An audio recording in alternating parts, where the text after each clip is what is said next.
தோழர்களே, தமிழ்நாடு கலை இலக்கிய பெருமன்றம் முன்னெடுக்கிற நாளும் கதை சொல்லல் என்கிற இலக்கிய வாயிலாக நாம் தொடர் பயணத்தில் தொடர்ந்து பயணிப்போம் தோழமைகளே, ஆளுமைகளே.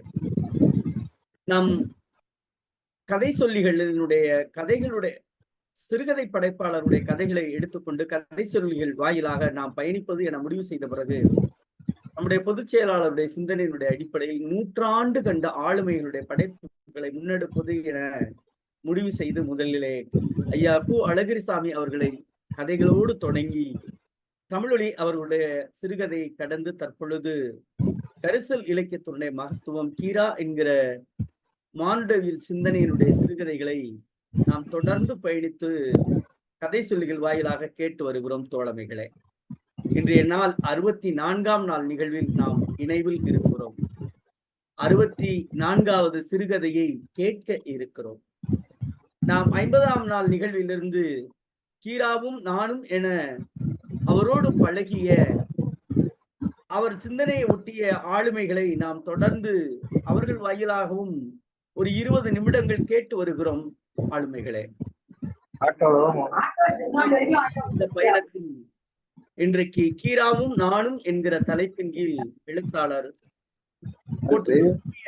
சிந்தனையாளர் அம்மா துளசி பாக்கியவதி அவர்கள் நம்மோடு கலை இலக்கிய பெருமன்றத்தின் இந்த நிகழ்வில் இணைந்திருக்கிறார்கள். அதுபோல ஐயாவினுடைய கதையான குடும்பத்தில் ஒரு நபர் என்கிற சிறுகதையை சொல்லுவதற்காக புதுச்சேரியில் இருக்கக்கூடிய கல்லூரியில் பணியாற்றக்கூடிய பேராசிரியர் முனைவர் பொன் திலகவதி அம்மா அவர்கள் நம்மோடு இணைந்திருக்கிறார்கள். பொன் திலகவதி அம்மா அவர்களை பற்றி சொல்ல வேண்டும் என்றால் கூடுதலாக சொல்லிக்கொண்டே போகக்கூடிய சிறப்புக்குரிய ஆளுமை ஆவார். கல்லூரியிலே உதவி பேராசிரியராக இந்திரா காந்தி கலை மற்றும் அறிவியல் கல்லூரியில் பணி செய்யக்கூடிய அவர் அவருடைய படிப்புகள் தொடர்ந்து முனைவர் பட்டம் வரை எட்டி இருந்தாலும் அதை கடந்தும் அவர் படித்துக் கொண்டு வருகிறார். 14 ஆண்டுகளுக்கு மேலாக 15 ஆண்டுகளை கடந்து பேராசிரியர் பணியில் இருக்கிற மகத்தான ஆராய்ச்சியாளர் ஆவார். இலக்கணம், சங்க இலக்கியம், குறிப்பாக பக்தி இலக்கியங்களில் தன்னுடைய ஆய்வு பரப்பை விரிந்து பறந்து செயல்பட்டு வருகிறார். அவர் தேசிய அளவில் 15க்கும் மேற்பட்ட,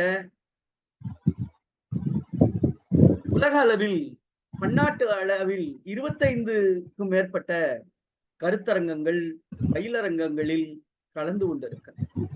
அவை மட்டுமல்லாது அவருடைய ஆய்வு பரப்பில் 4 தேசிய அளவிலும் பன்னாட்டு அளவில் 7 என்கிற நிலையில் அவருடைய கட்டுரை பதிப்புகள் வெளிவந்திருக்கின்றன. அப்படி அவர் அவை மட்டுமல்லாது தேசிய அளவில் பல பயிலரங்கங்களில் பங்கேற்றிருக்கிறார். பேச்சாளராக, ஆய்வாளராக பங்கேற்கிற மிகச்சிறந்த இலக்கிய ஆளுமை நம் வணக்கத்திற்குரிய பேராசிரியர் திலகவதி அம்மா, பொன் திலகவதி அம்மா நம்மோடு கதை சொல்லுவதற்காக, நம்முடைய கீரா ஐயா அவருடைய கதையை சொல்லுவதற்காக நம்முடைய குடும்பத்தில் ஒரு நபர் என்கிற கதையை சொல்லுவதற்கு இணைந்திருக்கிறார்.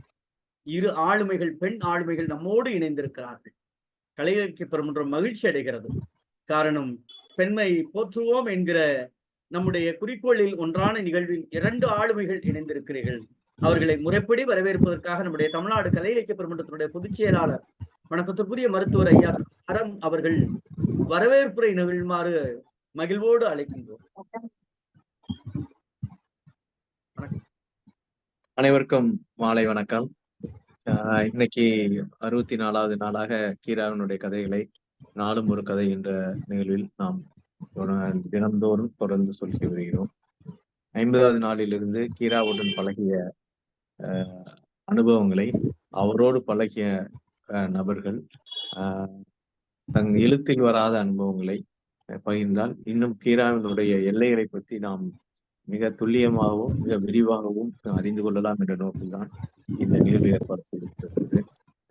இதில் தொடர்ந்து நம்முடைய புகழ்பெற்ற ஆளுமைகள்லாம் ஒவ்வொருவராக வந்து தங்களுடைய அனுபவங்களை பேசி வருகின்றனர். நமது இன்றைய சிறப்பு விருந்தினர் வந்து துளசி பாக்கியவதி அவர்கள்.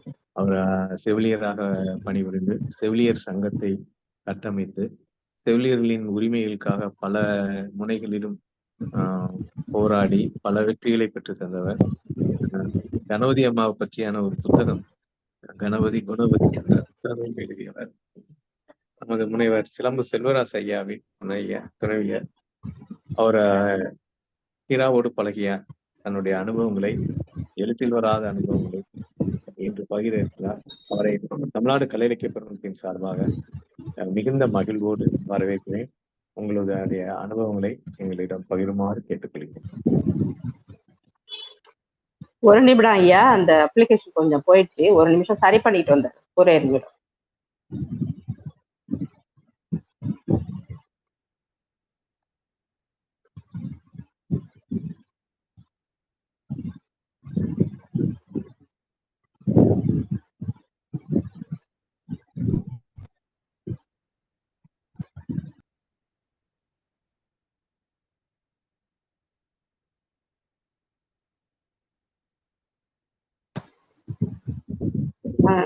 வணக்கங்க ஐயா. அந்த கண்டினியூட்டி கொஞ்சம் விட்டுடுச்சு, அதனாலதான் தாமதம். முதலில் தமிழ்நாடு கலை இலக்கிய மன்றம் சார்பில் நடைபெறும் இந்நிகழ்வில் கலந்து கொண்டிருக்கும் அனைத்து ஆளுமைகளுக்கும் எனது சிரம் தாழ்ந்த வணக்கங்கள். தமிழ் கலை இலக்கிய பெருமன்றம் முன்னெடுக்கும் இந்த நூற்றாண்டு கண்ட ஆளுமை பரிசல் இலக்கியத்தின் முன்னத்தியே பிதாமகர், சிறந்த கதை சொல்லி இத்தனை பெருமைக்கு சொந்தக்காரரான கீரா ஐயாவுடைய இந்த நிகழ்வை எடுத்து நடத்துவது மிகுந்த மன நிறைவையும் மகிழ்ச்சியையும் தருகிறது. உண்மையிலேயே அது ஒரு பெருமை தரக்கூடிய செய்தி விஷயம். ஒரு நல்ல நிகழ்ச்சியாக இது ஒரு நடத்துறது ரொம்ப ரொம்ப ரொம்ப பெருமையா. அடுத்து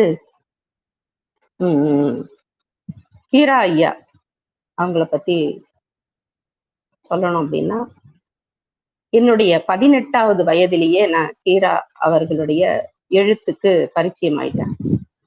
அப்போ கொஞ்சம் நான் படிப்பேன், புத்தகங்கள் படிப்பேன். அப்ப இந்த லெண்டிங் லைப்ரரியில இருந்து எடுத்துட்டு வந்த கரிசல் காட்டு கடுதாசி தான் முதல்ல நான் வாசிச்சது. அது என்ன ரொம்ப ஈர்த்ததுனால அவர் மேல ஒரு இனம் தெரியாத ஒரு பற்று, மரியாதை, அவரை பார்க்கணும் அப்படின்ற மாதிரியான ஒரு ஆவல், இப்படிலாம் எனக்கு இருந்துகிட்டு இருந்தது. நான் என்னோட கல்லூரி நாட்கள்ல அவருடைய எழுத்து எனக்கு பரிச்சயமானது. அதன் பிறகு நான் கல்லூரி படிப்பை முடித்து செவிலியர் பயிற்சி முடித்து வேலைக்கும் சென்று 5 வருடங்கள் கழித்து எனது திருமணத்தில் கீரா ஐயாவை முதலாக சந்தித்தேன். அது எதனால் நிகழ்ந்தது அப்படி என்றால், கீரா ஐயா எங்களுடைய திருமணத்துக்கு வர வேண்டிய தேவை என்ன அப்படி என்றால், என்னுடைய கணவர் சிலம்புனா செல்வராஜ் அவர்கள் கீரா ஐயாவுடைய புதுச்சேரி நாட்டுப்புற கதைகளை தொகுப்பதில் கீரா ஐயாவுக்கு உதவியாளராக இருந்தார். அந்த அடிப்படையில அவருடைய திருமணம், சிலம்புனா செல்வராசு திருமணத்திற்கு கீரா ஐயா வந்திருந்தாங்க. அப்போதான் நான் முதல்ல ஐயாவை பாக்குறேன். எனக்கு ஒரே பெருமை, மகிழ்ச்சி. நம்ம திருமணத்துக்கு ஐயா வந்திருக்காங்க அப்படின்னுட்டு அவ்வளோ எனக்கு மகிழ்ச்சி, மட்டற்ற மகிழ்ச்சி. அது அந்த நிகழ்ச்சி அது நடந்தது. அதுக்கப்புறம் ஐயா கிட்ட வீட்டுக்கு போறது வர்றது. ஐயாவுடைய பிறந்த நாளுக்கு நாங்க முதல் வீட்டுக்கு போனோம். செப்டம்பர் 16 அப்போ முதல் வீட்டுக்கு போனோம். அப்ப அது அந்த கதை சொல்லில இருந்து நடத்துற நிகழ்வாவே அது நடக்கும். செப்டம்பர் 16 அது ஒரு தடவை போனதுக்கு அப்புறம் நாங்க அதையே வழக்கமா, அது அழைப்பிதழெல்லாம் இருக்காது, நாங்க தொடர்ந்து அப்படியே அந்த பிறந்த நாள் நிகழ்வுல போற கூட்டத்துல நாங்களும் ஒருத்தருக்கெல்லாம் ஆயிட்டோம். அப்படியே தொடர்ந்து அழைப்பிதழ் இல்லாமலே நாங்க ஒவ்வொரு வருடமும் அதை போகும். அப்படியான பழக்கம் என் கணவரும் ஐயாவும் நல்லா பழகுறவங்க, பேசிக்கிறவங்க, இலக்கிய சம்பந்தமா அவங்களுடைய பழக்க வழக்கங்கள் இருக்கும். ஆனா எனக்கு அப்படி எதுவும் கிடையாது. நான் இலக்கியத்துல பெரிய ஈடுபாடுன்னா பெரிய தடம்லாம் நம்ம பதிக்கல. இலக்கியத்துல படிக்கிறது அப்படின்றது தவிர இலக்கியத்துக்கும் எனக்கும் பெரிய பரிச்சயம் இல்லை. அந்த மாதிரி இருந்துட்டு இருக்கிறப்ப எனக்கு ஐயாவை பாக்குறதே ஒரு எனக்கு என்னமோ ஒரு பெருமையா இருக்கும். அவரை பார்த்துக்கிட்டே இருப்பேன். நான் வீட்டுக்கு போனா என் கணவர் பேசுவாங்க, நான் ஐயாவை பார்த்துக்கிட்டே இருப்பேன். எனக்கு அது பாக்குறதே ஒரு சந்தோஷமா மகிழ்ச்சியா இருக்கும். அது மாதிரி இருந்த விஷயங்கள் வந்து கொஞ்சம் கொஞ்சமா ஐயா வந்து எப்படின்னா பேசுறதுக்கு வந்து யாரா இருந்தாலும் பேசுவாங்க. பேச்சுக்குள்ள அவங்கள கொண்டுட்டு வருவாங்க.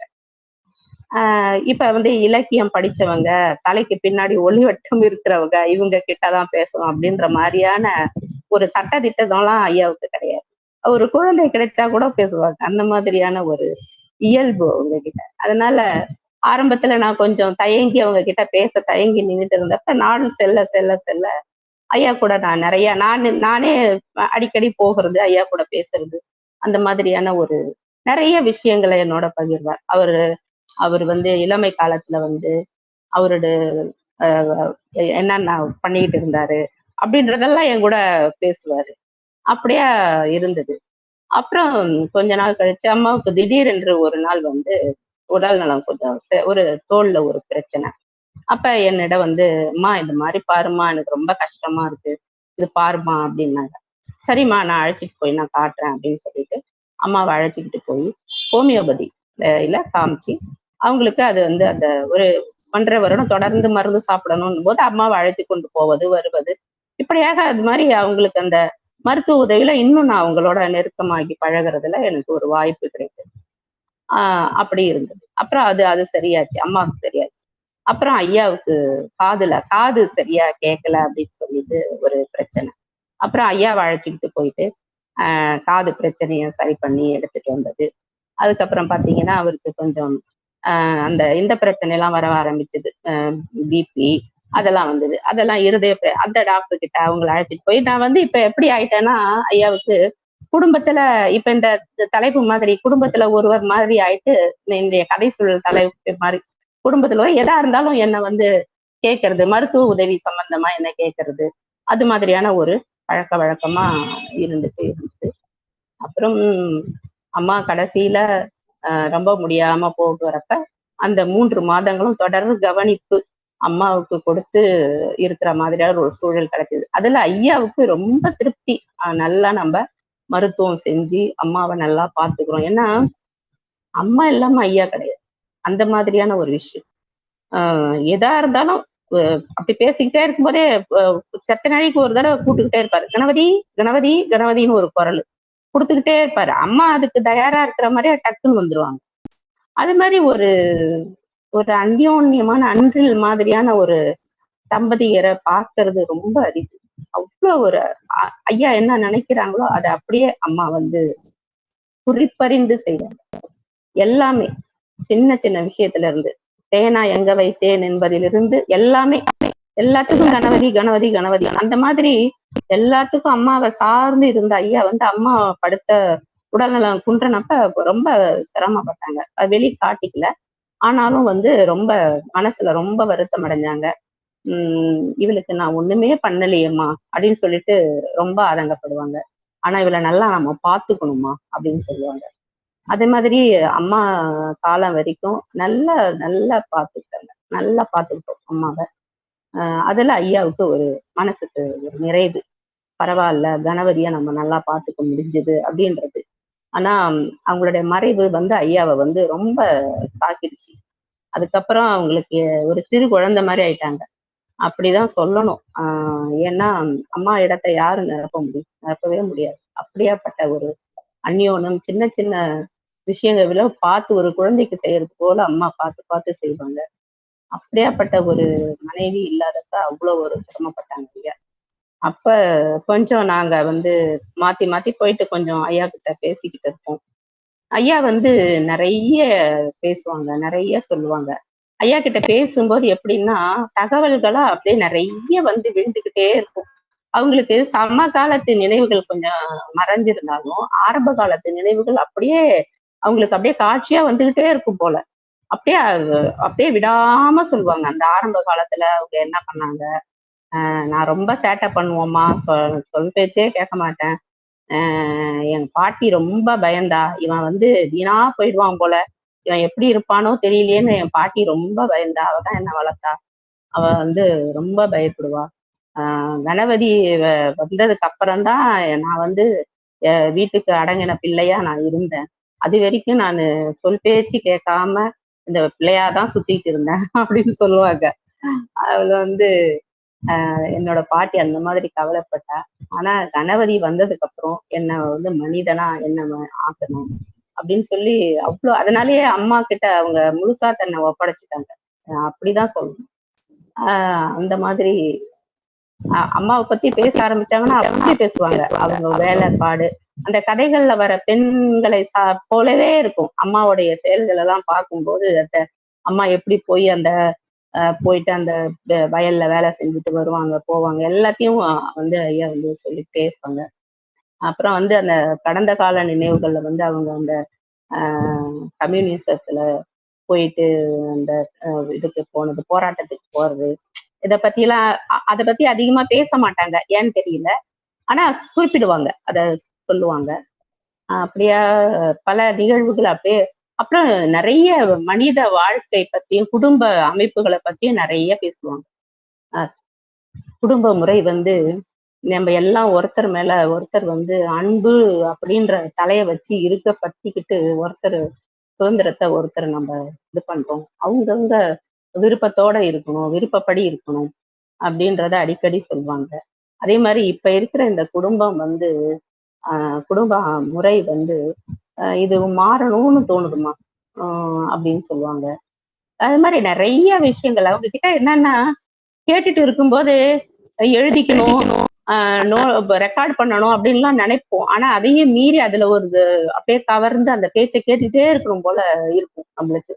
அதுல இருந்து அந்தாண்ட இந்தாண்ட அசையணும்னே தோணாது. அந்த மாதிரி ஒரு அவ்வளோ விஷயங்கள், நிறைய விஷயங்கள் வந்து வந்து வந்து அது உணவு குறிப்பாகட்டும், வேறு ஏதாவது மருத்துவ குறிப்பாகட்டும், இல்ல வாழ்வியல் முறையாகட்டும், எதாகட்டும், எதை தொட்டு பேசினாலும் அதை தொட்டு அப்படியே கருத்துக்கள் வந்து வந்து வந்து வந்து வந்து விழுந்துக்கிட்டே இருக்கும். நம்மளுக்கும் வந்து அதை வந்து நான் எப்படியும் நான் வந்து 7 மணிக்கு மேல போனேன்னா எப்படியும் 9 ஆகும் நான் திரும்புறதுக்கு. எப்படியும் 2 மணி நேரம் பேசிக்கிட்டு இருப்பாங்க. அவங்களுக்கு நம்ம போறது, அவங்க வெளியில வாக்கிங் எல்லாம் போறது, நடைப்பயிற்சி எல்லாம் விட்டு வீட்டோட இருக்க ஆனதுக்கு அப்புறம் யாராவது இப்படி போய் பேசும்போது அவங்களுக்கு ரொம்ப மகிழ்ச்சியா இருக்கும். அவங்க கிட்ட அவங்களுடைய கருத்துக்களை பகிர்ந்துக்கிறது, அவங்க நினைவுகளை பகிர்ந்துக்கிறது அப்படின்றது ரொம்ப மகிழ்ச்சி அடைவாங்க. அது மாதிரி நம்ம போகும்போது அவங்களுக்கு மகிழ்வா இருக்கும். அப்புறம் நேரமாயிடுத்தா கிளம்பணுமோ அப்படின்பாங்க. இல்லைங்க ஐயா, இன்னும் கொஞ்ச நாள் வேணா பேசலாம் அப்படின்னு சொல்லி சொல்லுவோம். அத மாதிரி அவ்வளோ ஒரு இது என்ன சொல்றது, யாருக்கும் தொந்தரவு தரக்கூடாதுன்னு நினைப்பாங்க. யார்கிட்டையும் எந்த உதவியும் அனாவசியமா பெற்றுக்கொள்வதற்கு விரும்ப மாட்டாங்க. அது மாதிரி நிறைய சொல்லலாம். அப்புறம் ரொம்ப பணத்துக்கு மதிப்பு கொடுக்குறவங்க, எளிமையா இருப்பாங்க, சிக்கனமா இருப்பாங்க. ஆனா தேவைக்கு கண்டிப்பா செலவு பண்ணுவாங்க. அந்த மாதிரியான ஒரு பண்பை பார்த்திருக்கிறேன் நான்.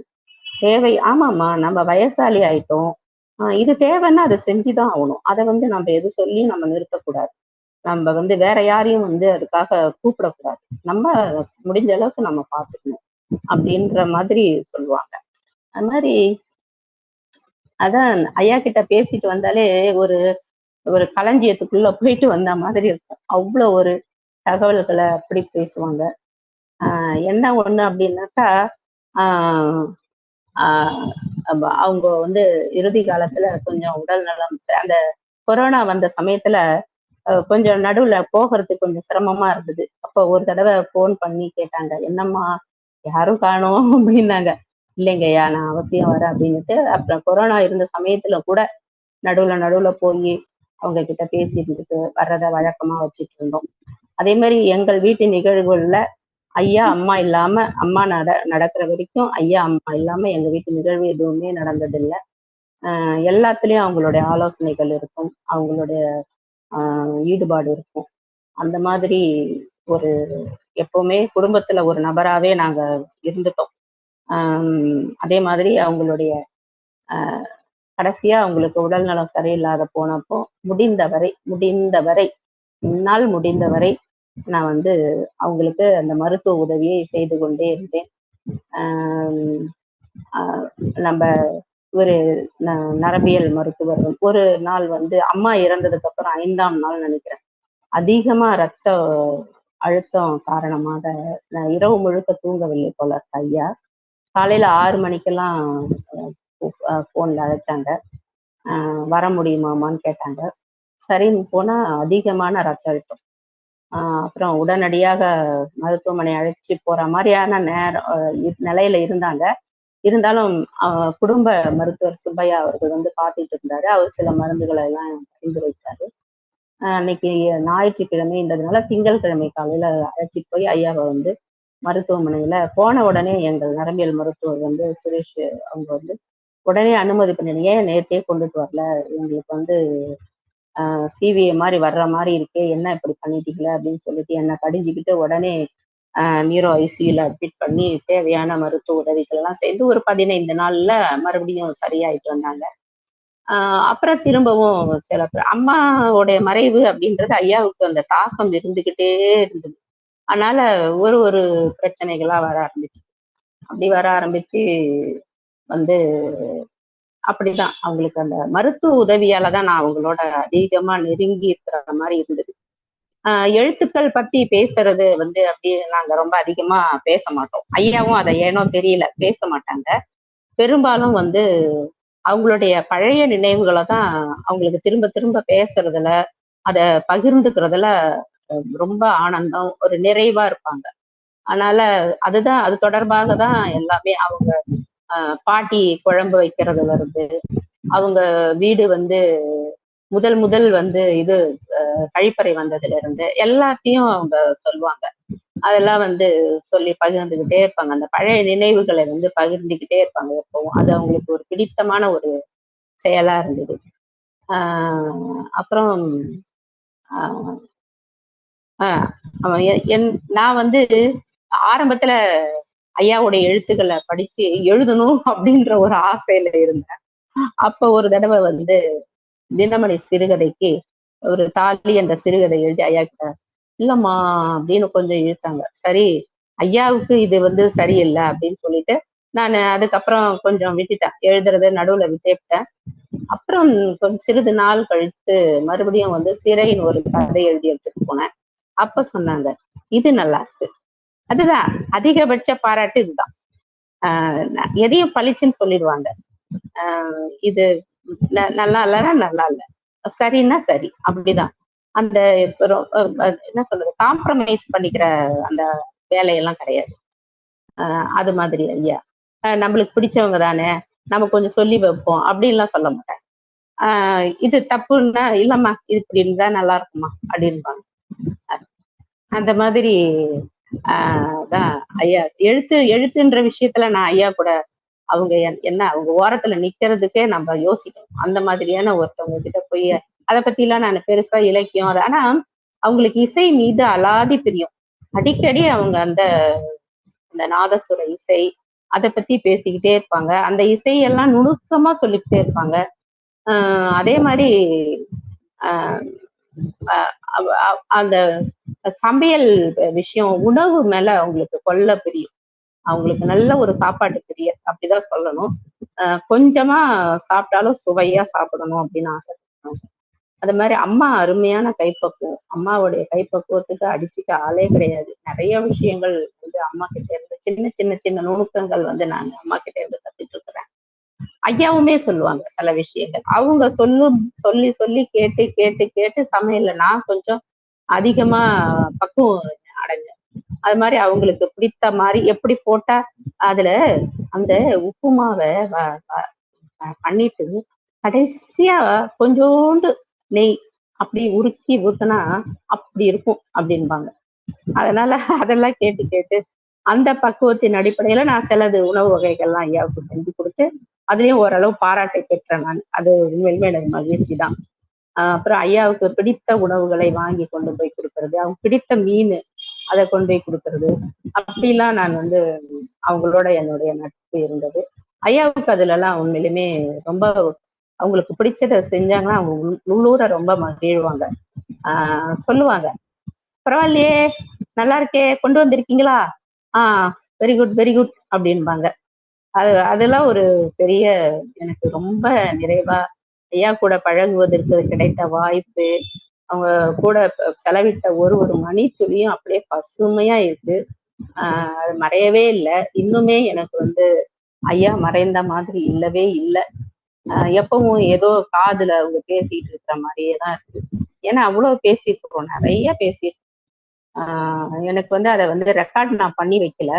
ஆனா அவ்வளவு பேசியிருக்கிறாங்க. ஒரு தடவை நினைப்பேன், ஐயோ இவ்வளவு பேசியிருக்காங்களே, இவ்வளவு கருத்துக்களை சொல்லி நம்ம இதை திருப்பி நம்மளால சொல்ல ஞாபகம் இருக்குமா, இதை ரெக்கார்ட் பண்ணாம போயிட்டோமே அப்படின்னு ஒரு தடவை நினைப்பேன். ஆனா அங்க போய் உக்காந்த உடனே அந்த மகுடிக்கு முன்னாடி உக்காந்து இருக்கிற மாதிரி ஆயிடுவேன். அப்படி பேசிக்கிட்டே இருப்பாங்க. அதை கேட்டுக்கிட்டே, அது நடுவுல எந்த தொல்லையும் இருக்கக்கூடாதுன்ற மாதிரி இருக்கும் அவங்க பேச்சு. அதை கேட்டுட்டே இருக்கணும்ன்ற மாதிரி இருக்கும் அந்த பேச்சு. அதனால அதை ரெக்கார்ட் பண்ணணும், அதை போய் அப்படிலாம் தோன்றதே இல்லை. அப்படி கேட்டுட்டே இருக்கணும் போல இருக்கு. அதனால அவ்வளோ பேசுவாங்க, அவ்வளோ சொல்லுவாங்க கருத்துக்களை, நமக்கும் நல்ல அறிவுரைகளை சொல்லுவாங்க. அதெல்லாம் என்னுடைய மகளை பத்தி சொல்லுவாங்க. அவ போக்கிலே விடுமா, அப்பதான் சரியா வருவா அப்படின்பாங்க. ஒன்னொன்னத்தையும் குழந்தையா இருக்கும் போதே கணிப்பாங்க. இவ வந்து என்ன தெரியுமா பண்ணுவா, நீங்க எது சொன்னாலும் அதுக்கு எதிரா பேசுவா அப்படின்னு சொல்றாங்க. என்ன ஐயா அப்படி சொல்றாங்களே அப்படின்னு நினைச்சா, அது அப்படிதான் இருப்பா, அப்படிதான் பேசுவா. அது மாதிரி கணிப்பாங்க, நல்லா கணிப்பாங்க. ஒருத்தவங்களுடைய முகத்தை பார்த்து இவங்க இந்த குணத்தினரா இருப்பாங்க அப்படின்றத ஐயா அவ்வளவு அழகா அருமையா சொல்லுவாங்க. அது மாதிரி நிறைய விஷயங்கள், நிறைய செய்திகள் ஐயாவோட. எனக்கு என்ன மனசுக்கு திருப்தின்னா, நான் பெரிய எழுத்தாளர்னு என்ன அறிமுகப்படுத்தினாங்க. எழுத்தாளர்லாம் நான் ஒன்றும் அப்படிலாம் நான் ஒன்றும் பெருசா எழுதலை. என்ன நான் வந்து ஒரு விஷயம் செய்தேன்னா, அம்மாவுடைய நினைவு நாளுக்காக ஒரே ஒரு சின்ன ஒரு நூல், அம்மாவை பத்தி ஒரு நூல் எழுதினேன். அது ஐயாவுக்கு மட்டற்ற மகிழ்ச்சி. இதை இன்னும் விரிவா எழுதணுமா அப்படின்னு சொல்லிட்டு இருந்தாங்க.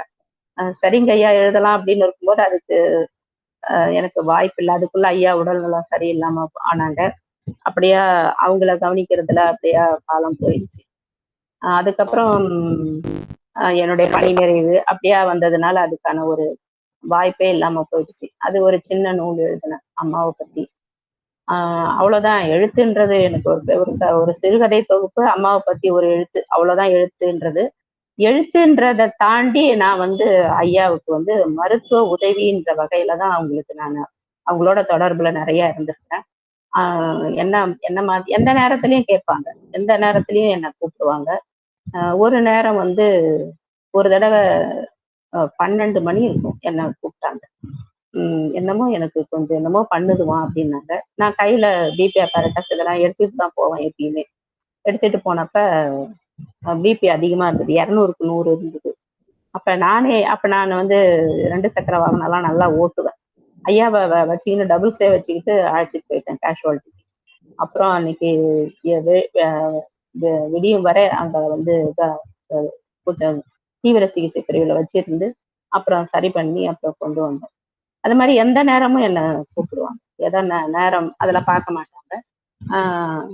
ஏன்னா அந்த மாதிரி அந்த மாதிரி ஒரு இடைவெளி இல்லை. அந்த குடும்பத்தில் ஒரு நபர் அப்படின்ற அளவுல நான் பழகுறதுனால ஒரு மகள் மாதிரி தான் என்ன அவங்க கருதி எப்பவுமே வந்து எதா இருந்தாலும் கூப்பிடுவாங்க. மருத்துவம் சார்ந்த உதவி எதா இருந்தாலும் என்ன அழைச்சிடுவாங்க. அழைச்சு அதை நானும் சரியா செஞ்சிடுவேன். என்னால முடிஞ்ச அளவுக்கு இந்த நமக்கு இவ்வளோ பெரிய பொக்கிஷத்தை கொடுத்துருக்குறாங்க. அல்ல குறையாத பொக்கிஷத்தை தந்தவங்க, அவங்களுக்கு நம்மளால என்ன செஞ்சிட முடியும், ஏதாவது நம்மளால ஆன உதவிகளை நம்ம செஞ்சிடணும் அப்படின்றதுதான் என்னுடைய முனைப்பா இருந்தது. அத மாதிரியான அளவுலதான் வந்து எனக்கு ஐயாவை பார்க்க பிரம்மாண்டமா தெரியும். அதனால அந்த பிரம்மாண்டத்துல ஓரத்துல எங்கேயோ நாம ஒரு ஆள் நின்று இருந்து அவங்களுக்கு ஏதோ நம்மளால செய்ய முடிச்சது அப்படின்ற அளவுலதான் நான் பாக்குறேன். அப்படிதான் ஐயாவோட நான் பழகிய நாட்கள், என் கணவர், என் குடும்பம் எல்லாமே அப்படியே நான் மட்டும் இல்லை, என் குடும்பமும் சேர்ந்து ஐயாவோட பயணப்பட்டு அதுல என்னோட பங்கு என்னன்னா, ஐயாவோட மருத்துவ உடல் நலத்தை பார்த்து கொண்டது, அது மருத்துவம் தொடர்பான உதவிகளை செய்தது, அது இறுதி வரை செய்தது அப்படின்னு சொல்லிட்டு அது ஒரு எனக்கு வந்து அதுல ஒரு மனநிறைவு. நம்மளால முடிஞ்சதை ஐயாவுக்கு செய்ய முடிஞ்சது. அவங்க வந்து கடைசியா எனக்கு மனசு ரொம்ப வருத்தமா இருந்ததுன்னா, கடைசியா அவங்க பேப்பர்ல வந்து என்னுடைய பெயர், என்னுடைய தொலைபேசி எண், என் கணவர் பெயர், தொலைபேசி எண் இதை வச்சிருந்துருக்காங்க. அந்த கடைசியா அவங்க வந்து எடுத்தது அந்த சீட்டை தான் அப்படின்றத நான் கேள்விப்பட்டேன். அது எனக்கு அவங்க பேச அழைச்சிருக்கிறாங்க, ஆனா அவங்களால இயலாம போயிருக்குது அப்படின்றத நான் தெரிஞ்சுக்கிட்டேன். அதுக்கப்புறம் அவங்க உயிர் விட்ட பிறகுதான் நான் அவங்கள போய் பார்க்க முடிஞ்சது. அது ஒரு மன வருத்தம். அவங்களோட அந்த கடைசி நேரம் பேச்சு இல்லாம போச்சு அப்படின்றது ஒரு மன வருத்தம். ஆனாலும் அவங்க என்னை அழைச்சாங்க அப்படின்றதே எனக்கு அது ஒரு மனசுக்கு நிம்மதிதான், நிறைவுதான். கடைசி நேரத்துல நம்மள கூப்பிட நினைச்சிருக்காங்க ஐயா அப்படின்றது எனக்கு ஒரு மன நிறைவுதான். அதுதான் கீரா ஐயாவோட, அதுதான் என்ன சொல்றது, அவங்களோட ஒரு நாளும் அதாவது நான் சொன்ன மாதிரி அவங்க எனக்கு பிரம்மாண்டமா தான் தெரிஞ்சாங்க. கடைசி வரைக்கும் அந்த பிரம்மாண்டத்துல ஒரு துளி கூட குறைஞ்சி நான் அவங்கள பார்க்கவே இல்லை. கடைசி அவங்க நல்லா பேசி கொண்டிருந்த வரைக்கும் அவங்களுடைய பேச்சு வந்து அப்படியான ஒரு பேச்சு, அப்படி ஒரு ஈர்ப்பு, அப்படி ஒரு செய்திகள், தகவல்கள், அரிய தகவல்கள் பாட்டும் வந்து விழுந்துகிட்டே இருக்கும். அது மருத்துவம் சார்ந்ததா இருக்கட்டும், குடும்ப சார்ந்ததா இருக்கட்டும், உலக நடப்புகளை குறித்ததா இருக்கட்டும், எதா இந்த இடத்துல இருந்துகிட்ட எல்லா தகவலையும் ஐயா சொல்றாங்களே அப்படின்றது அவ்வளோ ஆச்சரியமா இருக்கும். அப்புறம் அவங்களுக்கு வந்து அந்த பழைய நினைவுகளை வந்து பேசிக்கிறது அப்படின்றது அவங்களுக்கு ஒரு பேரானந்தம். அப்புறம் நிறைய ஐயாவை பத்தி சொல்லிக்கிட்டே போகலாம். இந்த அளவுல நாங்க வந்து ஐயாவோட நான் ஐயாவோட அந்த அழகிய நாட்களை இந்த அளவுல பதிவு செய்து எனக்கு இந்த வாய்ப்பினை ஏற்படுத்தி, நான் வந்து ஒரு பெரிய எழுத்து ஆளுமையெல்லாம் இல்லை, இருந்த போது கூட எனக்கு ஒரு இடம் தந்து எனக்காக இந்த நிகழ்வில் என்னை பேச அழைத்த கலை இலக்கிய பெருமன்ற பண்டத்தை சேர்ந்த அனைவருக்கும் எனது நெஞ்சார்ந்த நன்றிகளையும் வணக்கங்களையும் தெரிவித்துக் கொள்கிறேன். நன்றி, வணக்கம். நன்றி அம்மா. ஐயாவை பத்தி பேசணும் அப்படின்னா நேரம் போதாது. ஏன்னா நீங்க பேச பேச நேரம் போனதே தெரியல. நெருக்கி ஒரு 8:40 ஆக போகுது. நாம திட்டமிடல் பார்த்தீங்கன்னா 20 நிமிஷம் தான், 8:25, 8 அதிகபட்சம் 8:30 தான். ஆனா அந்த நேரம் போனதே தெரியல. அது காரணம் என்னன்னா, எப்படி சரியா சொல்றது, எல்லாம் அவர் சிந்தனையாக முழுவதும் நீங்கள் ஆக்கிரமிக்கப்பட்டு இருப்பதால் நீங்க சொல்லுகிற எல்லா சொற்களிலும் ஒரு உயிரோட்டம் இருந்தது, ஒரு தாய்மை இருந்தது, அவரை பற்றி ஒரு தேடலுக்கான ஒரு எண்ணம் பிறந்தது. அப்படித்தான் நாம பார்க்கிறோம். ரொம்ப மகிழ்ச்சிமா. தமிழ்நாடு கலை இலக்கிய பெருமன்றம் மனம் நிறைந்த பாராட்டுக்களை பதிவு செய்கிறதுமா. அடுத்ததாக காலத்தினுடைய அருமை கருதி அம்மா, எங்க குடும்பத்துல ஒருத்தரா இருக்க அம்மா, குடும்பத்தில் ஒருவர் கதை சொல்ல வருமாறு பொன் திலகவதி அம்மாவை அன்போடு அழைக்கின்றோம்.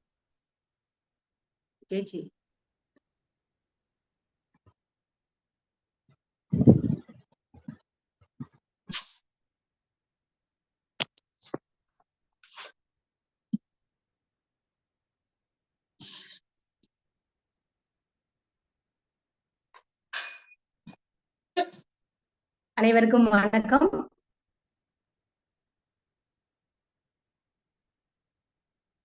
கேக்குதாங்க ஐயா? கேக்குதுமா, நீங்க ஆரம்பிங்கம்மா, ஆரம்பிங்க. அனைவருக்கும் வணக்கம். முனைவர் பொன் திலகவதி, குடும்பத்தில் ஒரு நபர் என்ற கதையை கூற விழைகிறேன். இந்த கதை வந்து சாந்தி என்ற இதழில ஏப்ரல் மாதம் 1963ஆம் ஆண்டு வெளியாகியுள்ளது. பள்ளியிலிருந்து தம்மா வீட்டுக்கு வந்தான். 6 வயது சிறுவன் என்றாலும் அவன் மிகவும் புத்திசாலி. பைக்கட்டை பள்ளியிலிருந்து வந்ததும் சந்தோஷமாக பைக்கட்டை ஆணியில் தொங்க விட்டு தகப்பனாரை பார்க்கிறான். தகப்பனார் தொட்டன கவுண்டர் கவலையோடு உட்கார்ந்துட்டு இருக்கிறார். தாயார் ஐரக்கா முன்னானையால் கண்ணீரை துடைத்துக் கொண்டு இருந்தார். உள்ளூர் கிட்னப்ப நாயக்கர் என்ன செய்யறாரு சொன்னா, அந்த புத்தகத்தை பிரித்து வைத்து யோசித்து கொண்டிருக்கிறாங்க. வெளியூர் சம்பந்தக்கார நாயக்கர் 2 பேரும் பேசிக்கிட்டே இருக்கிறாங்க, என்னென்ன பச்சில இந்த மாட்டுக்கு போடலாம் அப்படின்னு சொல்லிட்டு. தாயார் ஐரக்கா என்ன பண்றா, முந்தானையால கண்ணீரை துடைக்கிறாங்க இல்லையா? இவன் நினைக்கிறான், தம்மா நினைக்கிறான், நம்மளுக்கு உடம்பு சரியில்லைன்னா தானே அம்மா வந்து அழுவாங்க. தொழுவத்துல மாடு படுத்துன்னு இருக்கு, அதுக்கு உடம்பு சரியில்லை, அதுக்கு கூட அம்மா அழுவாங்க போல இருக்கு அப்படின்னு நினைக்கிறான். அவன் புத்திசாலி இல்லையா? அதுக்கு அடுத்தது இவங்க எல்லாம் பேசுறத பாத்துட்டு இருக்கிறான். தொழுவுல இருக்கிற மாடு படுத்துன்னு இருக்குது, அது பேரு புள்ளை. அது என்ன செய்யுது, அத பாக்குறான், உத்து பாக்குறான். அது கண்ணுல ஒளி இல்ல, அசை போடல, மூக்குல ஈரம் உலர்ந்து போயிருக்கு, சாணி போடல, நீர் பிரியல, அதுக்கு மூச்சு விட சிரமப்பட்டது. மொய்க்கும் ஈக்களை விரட்டாதால் முடியவில்லை. அது படும் துயரம் பார்க்க முடியவில்லை. கிட்டப்ப நாயக்கரும் வெளியூர் சம்பந்தக்கார நாயக்கரும் வாகடம் படிக்கிறாங்க. இந்த பச்சிலைய போய் பறிச்சிட்டு வரலாமா எல்லாம் யோசிக்கிறாங்க. ஐரக்காவை பார்த்து அவர் என்ன செய்யறாரு, பச்சில பறிச்சுன்னு வரதுக்கு முன்னாடி ஐரக்காவை திருப்திப்படுத்துறதுக்காக அந்த வாகடத்தை ஒரு முறை நல்லா சத்தமா குரல் எடுத்து பாடுறாரு. ஆனா அவ அதெல்லாம் கவனிக்கிறதா தெரியல. அந்த ஐரக்காவே தன்னுடைய மாட்டையே சோகமா பார்த்துட்டு இருக்கிற, அது உடம்பு சரியில்லை இல்லையா? அதனால அந்த சந்தன புள்ளை இருக்கு இல்லையா, அந்த சந்தன புள்ளையை அவளுடைய அப்பா அவளுக்கு சீதனமா கொடுத்தது. அதனால அத ரொம்ப நேசிப்பா அவ. அது அவங்க வீட்டுல பிறந்த கன்று. ஐரக்காவின் அப்பா பேர் என்னன்னா சாலைமலை கவுண்டர். அவரு மரணப்படுக்கையில படுத்திருக்கார். ஐரக்காவியே இருக்கிறார். அவளை பார்த்து தலை மீது கையால் வருடி கொடுக்கிறாரு, கண்ணீர் விடுறாரு. அம்மா அப்படின்னு கூப்பிடுறாரு அவளை பார்த்து. மகளே, என் மகளே, நான் ஆயுசு பூராவும் மாடா உழைச்சிட்டேன், ஒரு மூக்குத்தி கூட உனக்கு வாங்கி போட முடியல அப்படின்னு இருமுறாரு. இருமிட்டு பிறகு தொழுவத்தை காட்டி, நம்ம வீட்டு கண்ணுக்குட்டி பிள்ளையே நீயே வளர்த்து சீதனமாக வைத்துக்கொள், அது ரொம்ப உயர்ந்த, உனக்கு ஒரு குறையும் வராது அப்படின்னு சொல்றாரு. கொஞ்ச நாள் கழிச்சு அவரு இறந்துடுறாரு. ஐரக்காவுக்கு சகலமும் தன்னுடைய பிள்ளைதான். மணி கணக்க பிள்ளை கூட என்ன செய்யறாங்க, பேசிக்கிட்டு. விடியறதுக்கு முன்னாடியே தொலைக்காட்டிலிருந்து சுமக்க முடியாத ஒரு பெரிய புல்கட்டு அறுத்துக்கிட்டு வந்து மாட்டுக்கு போட்டுட்டு மீதிய வச்சுட்டு அடுத்துதான் அவளுடைய அடுத்த வேலையை அவ செய்வா. மாலையில என்னன்னா அவளுடைய தம்பி ஐரனன் என்ன செய்வான், அந்த புள்ளைய நடை பிடிப்பான். அந்த மாட்டோட அழகு என்ன தெரியுமா, எப்படி தெரியுமா இருக்கும், தேவலோகத்துல ஒரு காலை இறங்கி நடந்து வந்த மாதிரியே இருக்கும். அங்க இருக்கிற விவசாயிகள் எல்லாம் என்ன சொல்றாங்கன்னா, என்ன அருமையான சந்தன புள்ளை அது என்று கூறி அத வச்ச கண்ணு வாங்காம அப்படியே பாக்குறாங்க. அதோடைய கால் குழம்பு எப்படி தெரியுமா இருக்கும், கல் குழம்பு, அதுலயும் குத்து குழம்பு, குறுங்கால், ஏறுவால், ரெட்டை குருத்து முதுகு, ஒட்டுத்தாடி, ரெட்டைத்தாடி மார்பு, பொய்க்கண் திரைச்சி, உடும்பு தலை, கிலா கொம்பு, பட்டு நிற உடம்பு, அப்படியே மினு மினு மினுன்னு இருக்கும் அந்த புள்ளை. தொட்டனன் வீட்டுக்கு திருமணம் ஆகி வரும்போதே அந்த காளையோடுதான் ஐரக்கா வரா. அந்த தொட்டனனுக்கு 8 ஏக்கர் பெருசல் காடு இருக்கு. பனை ஏர் வைத்துதான் இது வரைக்கும் அவன் தன்னுடைய நிலங்களை உழுதுகிட்டு வந்தான். இப்போ வீட்டு வேலைக்கும் காட்டு வேலைக்கும் ஒத்தாசை செய்ய மனைவி வருவான்னு அவன் நினைச்சியே பார்க்கல. என்ன பண்றான், நிலத்தை உழறதுக்கு அழகான காளமாடு கிடைச்சுது, வீட்டை பாத்துக்கிறதுக்கும் அவனை பாத்துக்கிறதுக்கும் ஐரக்கா வந்தா. ரொம்ப அவனுக்கு சந்தோஷம் தாங்க முடியல. தொட்டன ஒத்து வச்சவன், யோகக்காரன் என்றெல்லாம் என்ன செய்யறாங்க, எல்லாரும் பேசிக்கிறாங்க. சக விவசாயியோடு கூட்டு மாடு சேர்ந்து நிலத்தை உழுது பண்படுத்தினான். விதைப்பு காலம் வந்துருச்சு. நல்ல மழை சோன்னு பொழியுது. தொட்டன ரொம்ப மகிழ்ச்சி அடையறான். அந்த வருஷம் விதைப்பு சமயத்துல மாடுகளுக்கு காணை நோய் பரவுச்சு. தொட்டனுக்கு பாதி விதைப்பு தான் முடிஞ்சுது. பதிலா அவனே கப்பை இழுக்க வேண்டி இருந்தது. அதுக்கு உடம்பு சரியில்லை இல்லையா, அதனால அவனே இழுத்தான். பருத்தி அந்த வருடம் நல்ல மகசூல் நல்லா வெடிச்சு இருந்தது. ஐரக்கா தேனி போல பருத்தி எடுத்துன்னு வந்து வீட்டுல சேர்க்கிறான். பருத்தி நல்லா வெடிச்சதுனால அதை போட்டுட்டு சங்க கை மாத்து வாங்கல, பித்தளை பாத்திரங்களை அடகு வைக்கல, நிலத்தீர்வை போடுறாங்க. அதுக்கு அடுத்தது முன்னோர்கள் வாங்கிய கடன்களுக்கு பல வருஷ வட்டியை கட்டுறாங்க. அவன் நினைக்கிறா ஐரக்கா, குடும்பத்துக்கு இன்னொரு சேலை இருந்தா நல்லா இருக்கும்ல அப்படின்னு. அப்புறம் தொட்டேரம்மாளின் புண்ணியத்தால அடுத்த வருடம் பருத்தி நன்றா வெடிச்சதுன்னா என்ன செய்யலாம், கடனெல்லாம் அடிச்சிடலாம். பாக்கு கலர்ல ஒரு வானர முட்டி சேலை ஒண்ணு வாங்கணும். குழந்தைகளுக்கு நல்ல சட்டை வாங்கணும். அவருக்கு வேஷ்டி எடுத்து 3 வருஷமாச்சு. அடுத்த வருடம் கட்டாயம் தலையில் கட்டிக்கொள்ள ஒரு துண்டாவது எடுக்கணும். தொட்டனனுக்கு ஒரு வேட்டி ஒரு துண்டு தான். அது எப்பயும் கொடியில முறுக்கி வச்சு இருப்பாங்க. அதை எப்ப தெரியுமா அவன் யூஸ் பண்ணுவான்? வருடத்திற்கு 2 இல்லைன்னா 3 முறைதான் அதை உபயோகிக்க வேண்டியிருக்கும். எப்பன்னா அந்த ஊர்லயாவது, உள்ளூர்லயாவது, வெளியூர்லயாவது ஏதாவது விசேஷம் நடந்ததுன்னா அதை எடுத்து கொடுத்துவான். மத்தபடி ஒரே ஆடைதான் அவனுக்கு. என்னது, கோவணம் தான் கட்டின்னு இருப்பான் எப்பயும். தலையில் பழைய துணியில் கட்டிய ஒரு லேஞ்ச், அவ்வளவுதான் அவனுடைய ஆடை. மாலையில விளக்கு வைக்கிற நேரத்துக்கு முன்னாடி வெந்நீர் பானைய தொட்டனனும் ஐரக்காவும் பிடித்து முற்றத்தில் வைக்கிறாங்க. அது என்ன, கருப்பு கலர்ல இருக்கிற பானை. அந்த பானையில தண்ணி சுட வச்சு வந்து வைக்கிறாங்க முற்றத்துல. 2 பேரும் கொதிக்க கொதிக்க வச்சிருக்கிற ஐரக்கா அதை புடிச்சின்னு வந்து முற்றத்துல வைக்கிறாங்க. அத குளிக்கிறான்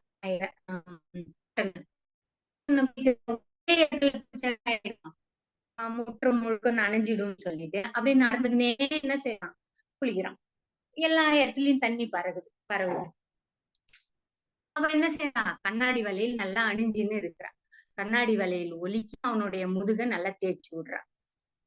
குளித்து முடித்து அவன் என்ன செய்யறான், உடம்பெல்லாம் தொடச்சின்னு வந்து ஐரக்காவுடைய பழைய சேலைய போத்திக்கிறான். போத்திக்கினேன் அப்படியே சாப்பிட உக்காடுறான். அவன் வந்து அப்பா வந்துட்டாரு இல்லையா. உடனே பொண்ணு என்ன செஞ்சது, ரம்பக்கா 3 வயசு அவளுக்கு ரம்பக்கா. உடனே அவங்க அப்பா முதுகுல வந்து ஏறிக்கினான். அந்த கழுத்தை கட்டிக்கிறான்.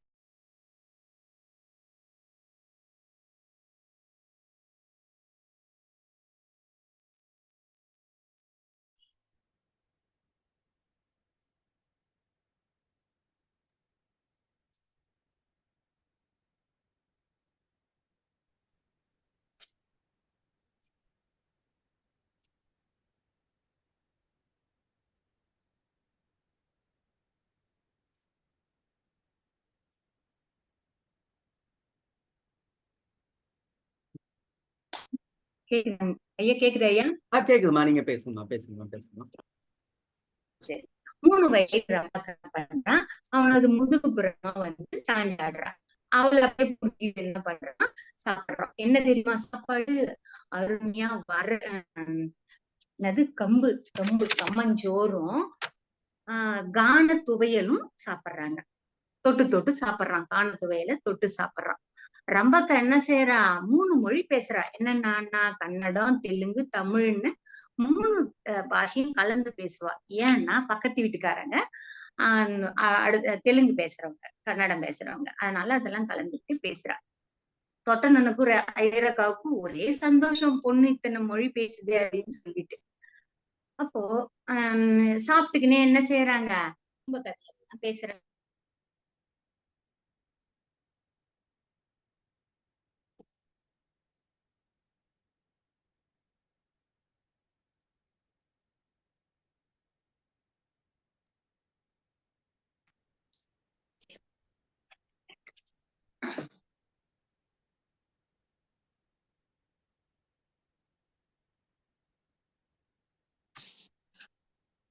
சாப்பிட்டுக்கிட்டே என்ன செய்யறாங்க, குடும்ப கதையை பேசுறாங்க, ஊர் கதையை பேசுறாங்க. ஊர்ல கால்நடைக்கு தொத்து நோய் பரவுது, அதுக்கு தடுப்பூசி கொள்வதை என்ன செய்யறாங்க, 2 பேரும் கேலி செஞ்சு சிரிக்கிறாங்க. சிரிச்சுக்கினே இந்த சூடான கம்மஞ்சோறும் கானத்துவையிலும் தொட்டனை சாப்பிடுறான். அவன் முதுகுல ஆடிக்கிட்டே இருந்தா இல்லையா, அவ தூங்கிட்டா. அப்ப என்ன செய்யறான், ஐரக்கா வந்து கும்பா கொண்டு வந்து கொடுக்குறான். அதுல கை கழுவிக்கிறான், அதுலயே வாய் கொப்பளிச்சுக்கிறான். அடுத்தது என்ன செய்யறான், அவளுடைய சேலையில கைய தொடச்சிக்கிறான். அந்த அப்படியே முதுகுல இருந்து எடுத்து குழந்தைய மடியில வச்சு அவளுடைய தலைய தடவி விடுறான். அப்புறம் பழைய கோணி சாக்கு இதெல்லாம் விரிச்சு அழுக்கு துணி மூட்டைய பலகை இதெல்லாம் வச்சு தலையணையா வச்சு என்ன செய்யறாங்க, படுத்துக்கிறாங்க. விடியற் காலையில தலைக்கோழி கூப்பிட எழுந்திருந்து தொட்டனான் என்ன செய்யறான், தொழுவத்தை தூத்து சாணியை குப்பையில கொட்டிட்டு பருத்தி கொட்டாட்ட ஆரம்பிக்கிறான். தற்செயலா புள்ளைய பாக்குறான். புள்ளைய பார்த்தா அது என்ன செய்யுது, கூலம் தின்னாமல் நின்று கொண்டு இருக்கு. ஆட்டத்தை அப்படியே நிறுத்திட்டு என்ன பண்றான், கிட்ட போய் மாட்டுக்கிட்ட போய் தடவி கொடுக்குறான். ஒன்னும் அது அந்த தடவர் ஒரு ஆசையா காட்டும் இல்லையா மாடு, அதெல்லாம் எதுவுமே காட்ட காணாம், அசை போட காணாம்.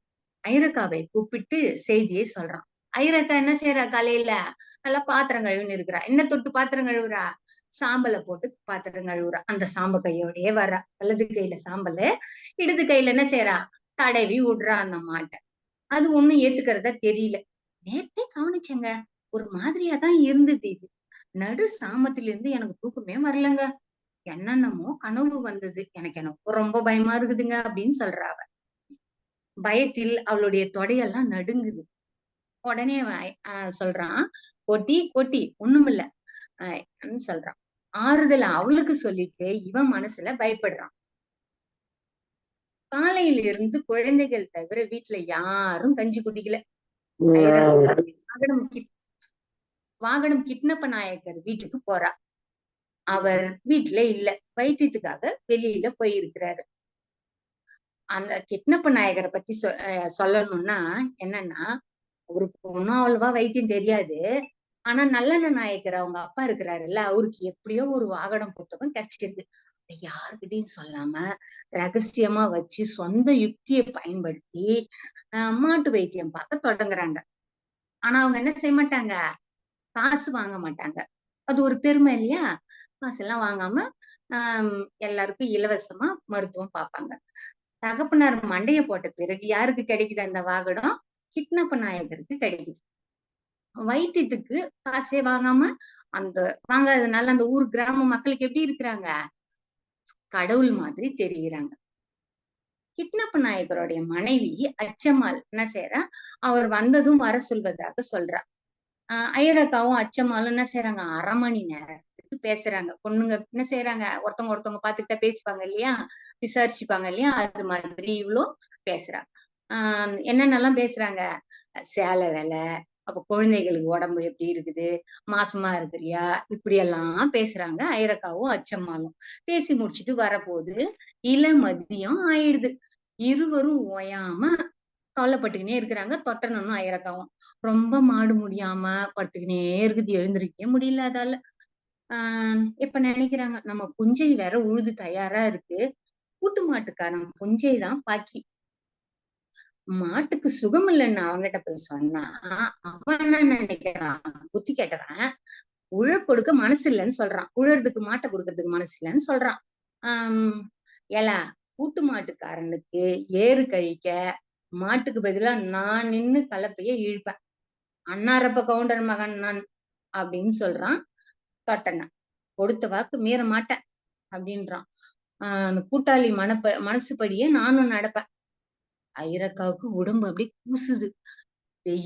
வெயில் காலத்துல கூட்டு மாட்டுக்கு பதிலா இழுக்கிறதா, அந்த சபதத்தை நினைச்சாலே அவளுக்கு ரொம்ப உடல் கூசுது. பச்சிலை பறிக்க போயிருந்தாங்க இல்லையா நாயக்கர் 2 பேரும், அவங்க வந்துட்டாங்க. ஒரு கட்டு பச்சளையோட வர்றாங்க.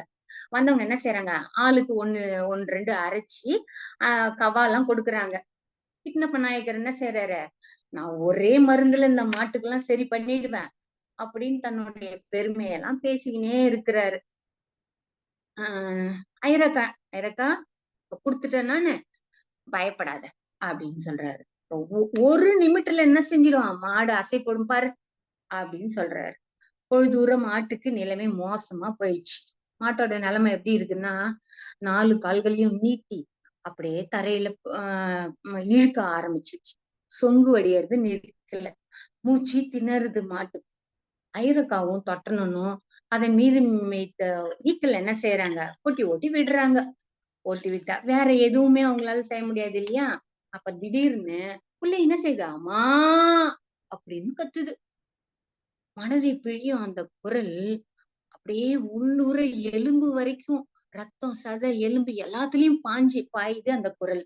அவங்களுக்கு ரொம்ப பயந்துட்டாங்க, பீதி நிறைஞ்சு போச்சு அவங்களுக்கு. முதல் தடவையா தொட்டனுடைய கண்ணுல இருந்து 2 சொட்டு தண்ணி வந்து புள்ளை மேல விழுது. இவ இது வரைக்கும் அவன் அழுது பார்த்ததே இல்ல. ஐயரக்கா என்ன செய்யறா, ஏ தொட்டேரம்மா அப்படின்னு குலதெய்வத்தை கூப்பிடுறா. உனக்கு நாங்க என்ன செஞ்சோம், இப்படி சோதிக்கலாமா தேம்புறா. வீட்டினுள் கடன்னு ஓடி போறா. ஓடி போய் மஞ்சளை அரைச்சி சிறு துணியில வச்சு கட்டி அஞ்சரை பெட்டியில இருக்கிற 2 வெள்ளிக்காசை எடுத்துன்னு வந்து அதுக்குள்ள வச்சு கட்டுறா. கட்டி எடுத்து தொட்டேரம்மா கோயில் இருக்கு இல்லையா, அந்த திசை நோக்கி உழுந்து கும்பிடுறா. தொட்டேரம்மா அப்படின்னு 2 கையையும் என்ன செய்யறா, தூக்கி மண்டிட்டு அப்படி தொட்டேரம்மான்னு கும்பிட்டு காலை மண்டிட்டு கும்பிடுறா. பிறகு மண் எடுத்து நெத்தியில வச்சுக்கிறா. அந்த மண்ணை எடுத்துன்னு போய் மாட்டுக்கும் வைக்கிறா. வச்சுட்டு அதை எடுத்துன்னு வந்து அந்த காணிக்கையா வச்சா இல்லையா, அதை கொண்டு வந்து புது பானைக்குள்ள வச்சு அதையும் தொட்டு கும்பிட்டுக்கிறா கண்ணுல. அன்னைக்கு செவ்வாய்க்கிழமை மில்லு விடுமுறைன்றதுனால பக்கத்து வீட்டு முத்தையா கோவில்பட்டியிலிருந்து வந்திருக்கான்.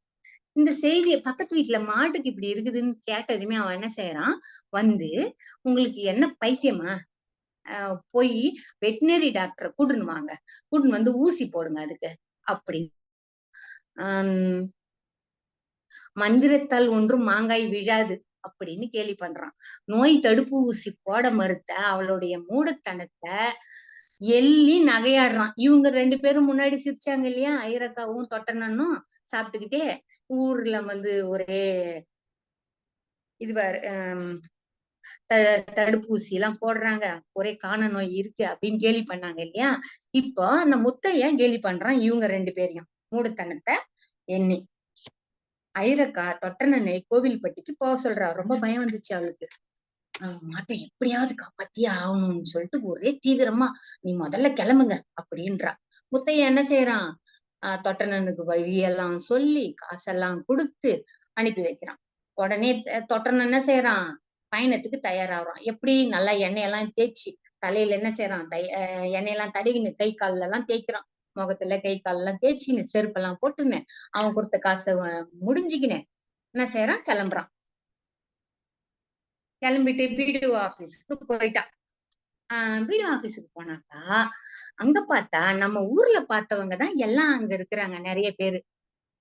எப்படி சொன்னா, சர்க்கஸ்ல ஒரு சைக்கிள்ல எவ்வளவு பேர் ஏறி உக்காந்து சுத்தி வர முடியுமோ சுத்தி வருவாங்க இல்லையா.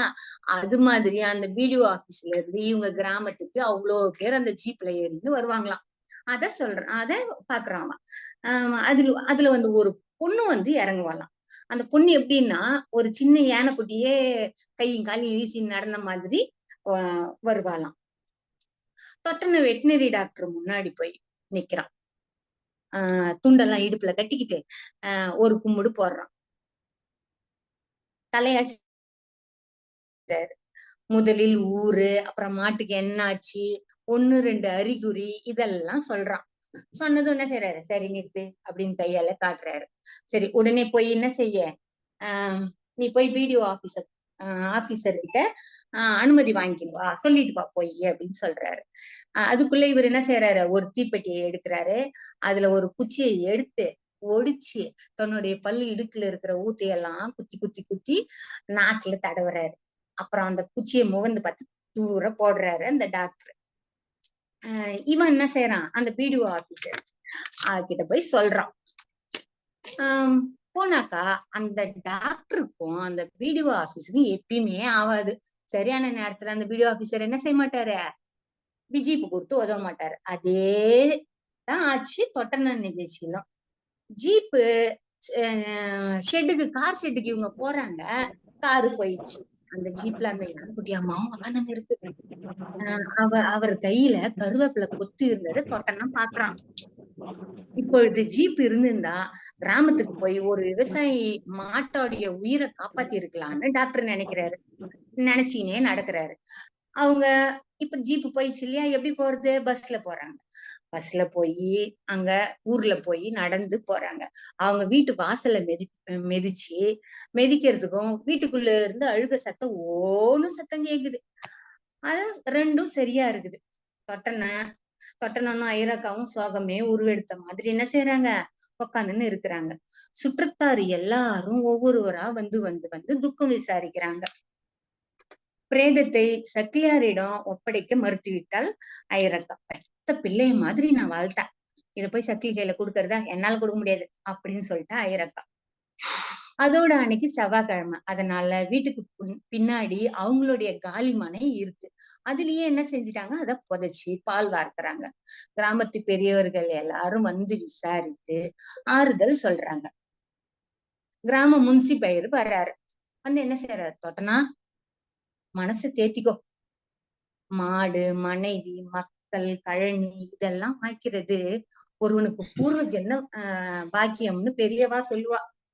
இந்த மாதிரி காலை யாருக்கு இனி வாய்க்க போகிறது, ரிஷபம் வாங்கின மாதிரி இருந்தது, உனக்கு கொடுத்து வச்சது அவ்வளவுதான், எல்லாம் ஈஸ்வர சங்கல்பம், நம்மால் என்ன செய்ய கிடைக்கிறது என்றார்.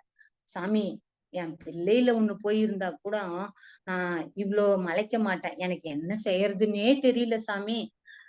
இன்னும் குமுறி குமுறி குமுறி அழுகுறான். தாங்க தொட்டனா, வார்த்தையை இப்படி செலவழிக்காத, நீ என்ன செய்வ, துக்கம் ஒன்ன இப்படி பேச வைக்கிறது என்றார் கிராம முன்சிப்பு. அவனுடைய ஆசை கோட்டை எல்லாம் என்னாச்சு, பிள்ளை இருந்ததும் தரைமட்டமா ஆயிடுச்சு. 3 நாளைக்கு பிறகு காலையில கூட்டு மாட்டுக்காரன் வந்து நின்னுட்டான். ஐரக்காவும் தொட்டனனும் வாசல்ல போய் உக்காந்துன்னு இருக்கிறாங்க.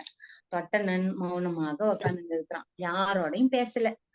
நுகக்காலை எடுத்து தோளில் வைத்து கொண்டான், தலையை கவிழ்த்து கொண்டான். அவன் பின்னால் நடந்தான். ஐரக்கா இவத்தையெல்லாம் பாக்குறான். அவள் முகத்தை தன் 2 கைகளாலும் கொத்திக்கிட்டு அழுகுறா. நன்றி, வணக்கம். இன்னும் கொஞ்ச நேரம் கதை சொல்ல மாட்டீங்களா அப்படின்னு ஒரு ஏக்கம் இருக்கு. ஏன் அப்படின்னா, ஒரு வட்டார வழக்கில் எழுதப்பட்ட கதையை தனக்கு பழக்கப்பட்ட வட்டார வழக்கில் உண்மையில எனக்கு ரொம்ப நாளா அழகிரிசாமியில இருந்து கதை சொல்லி நம்ம கேட்டுட்டோம். ஒரு சில கதை சொல்லிகளுடைய கதைகள் சொல்லுகின்ற பொழுது, ஐயோ இப்படி அழகா கதை சொல்றாங்களேன்னு நமக்கே பொறாமையா இருக்கும். ஒரு உண்மையில ரொம்ப மகிழ்ச்சியா இருக்கு. உங்கள் மாணவர்கள் கொடுத்து வைத்தவர்கள், எனக்கு அதுக்கு மேல பதில் சொல்ல தெரியும். உங்கள் மாணவர்கள் கொடுத்து வைத்தவர்கள். ஏன் அப்படின்னா, பாடம் நடத்துகின்ற பொழுது ஆசிரியரை காட்டிலும் மாணவர்கள் கொடுத்து வைத்தவர்களா இருக்கணும். ஆசிரியர்கள் கொடுத்து வைத்தவர்களா இருக்கக்கூடாது, மாணவர்கள் கொடுத்து வைத்தவர்களா இருக்கணும். அந்த அடிப்படையில் இந்த கதையை ஐயா பிரபாகர் ஐயா அவங்களுடைய கீரா ஐயாவுடைய மகனாரும் பார்த்துட்டு தான் இருக்காங்க. கீரா ஐயா கேட்டிருந்தாருன்னு வச்சுங்களேன், சமத்திடா அப்படின்னு சொல்லியிருக்கிறவங்கள பார்த்து. அப்படி இந்த கதை அவ்வளவாக ஒரு ஒரு ஒரு ஒரு தங்களுடைய வட்டார நடை, நீங்க அந்த ஸ்லாங் நீங்க பயன்படுத்துகின்ற பொழுது அந்த வட்டார வழக்கு சொற்கள் இருக்கு பார்த்தீங்களா, நமக்கே ஓ இப்படி எல்லாம் இருக்கே. நானும் மைக் ஆஃப் பண்ணிட்டுலாம் பேசி எல்லாம் பார்த்தேன், வரல. முயற்சி எல்லாம் பண்ணி பார்த்தேன், வரல. நல்லா இருந்தது பேராசிரியரே, ரொம்ப மன நிறைவா இருக்கு இந்த கதை. 2 ஆளுமைகளும் அப்படித்தான், 2 ஆளுமைகள் அவங்களும் அப்படித்தான். அவங்க ஐயோ பேசி முடிச்சுட்டாங்களே, ஐயா பத்தி இன்னும் கொஞ்சம் நேரம் அந்த அம்மா பேசியிருக்க கூடாதா அப்படின்னு இருந்தாலும் காலம் வந்து நமக்கு இடம் கொடுக்கல. நீங்க பேசி கதை சொல்லி முடிச்ச பிறகு உண்மையிலே 2 பேரையும், துளசி பாக்கியவதி அம்மாவா இருக்கட்டும், பொன் திலகவதி அம்மாவா இருக்கட்டும், 2 பேரும் ஐயா பார்த்தீங்கன்னா நீங்க 2 பேருமே நல்ல பாக்கியவதி அப்படின்னு சொல்லிடுவாங்க. அப்படி மனம் நிறைந்த பாராட்டுகளோடு வழக்கம்போல் பின்னூட்டத்தை தொடங்கி வைக்கிற எங்களுடைய கவிஞர் ரவீந்திர பாரதி அவர்கள் பின்னூட்டத்தை தொடங்கி வைக்கும். அவங்க நடந்து போனாங்களே, இணைஞ்சிட்டாங்களா? இல்லைன்னு நினைக்கிறேன். நன்றி தோழமையே. அடுத்ததாக நம்முடைய சிவசுப்பிரமணிய தோழர் பின்னூட்டத்தை தொடங்கி. தோழர்கள் அனைவருக்கும் வணக்கம். இன்னைக்கு கீராவும் நானும் என்பது என்ற நிகழ்வில் துளசி பாக்கியவதி செவிலியரா இருந்தவங்க வந்து சொன்னாங்க அவங்களுடைய அனுபவத்தை. அவங்களுடைய திருமணத்திற்கு கீரா ஐயா எந்த எதிர்பாராம போய் நின்று வாழ்த்தியது, அவங்களுக்கு கொடுத்து வச்சவங்க. அவங்க வந்து நிச்சயமா ஒரு ரொம்ப பாக்கியசாலி அப்படின்னே சொல்லலாம், பாக்கியவதி. கீராவை ஐயாவுடைய ஆயுள் அதிகரித்ததற்கு இப்பொழுது இன்னைக்கு தான் காரணம் தெரிஞ்சிருக்கு. இந்த அம்மா தான் முக்கியமான காரணம். இவங்களுக்கு தமிழ் உலகமே மிக்க நன்றி சொல்லணும். இந்த அம்மா அதாவது பொதுவாகவே மனிதர்களுடைய ஆயுள் அதிகரிக்கிறதுக்கு காரணம் டாக்டர், செவிலியர்கள் தான். அதுலயும் நம்ம முக்கிய எழுத்தாளுமை அவர்களுடைய ஆயுள் அதிகரிக்கிறதுக்கு இவங்க அடிப்படை காரணமாக இருந்திருக்காங்க. மிக்க நன்றி. அடுத்து இன்னைக்கு கதை சொன்ன முனைவர் திலகவதி அம்மாவை பற்றி நெறியாளர் ரொம்ப சொல்லிட்டாங்க. இந்த பட்டிமன்ற பேச்சாளர் புலவர் ராமலிங்கம் சொல்லுவாரு, ராமலிங்கம் பேச்சு மாதிரியே தான் இருந்துச்சு இந்த அம்மா பேச்சு.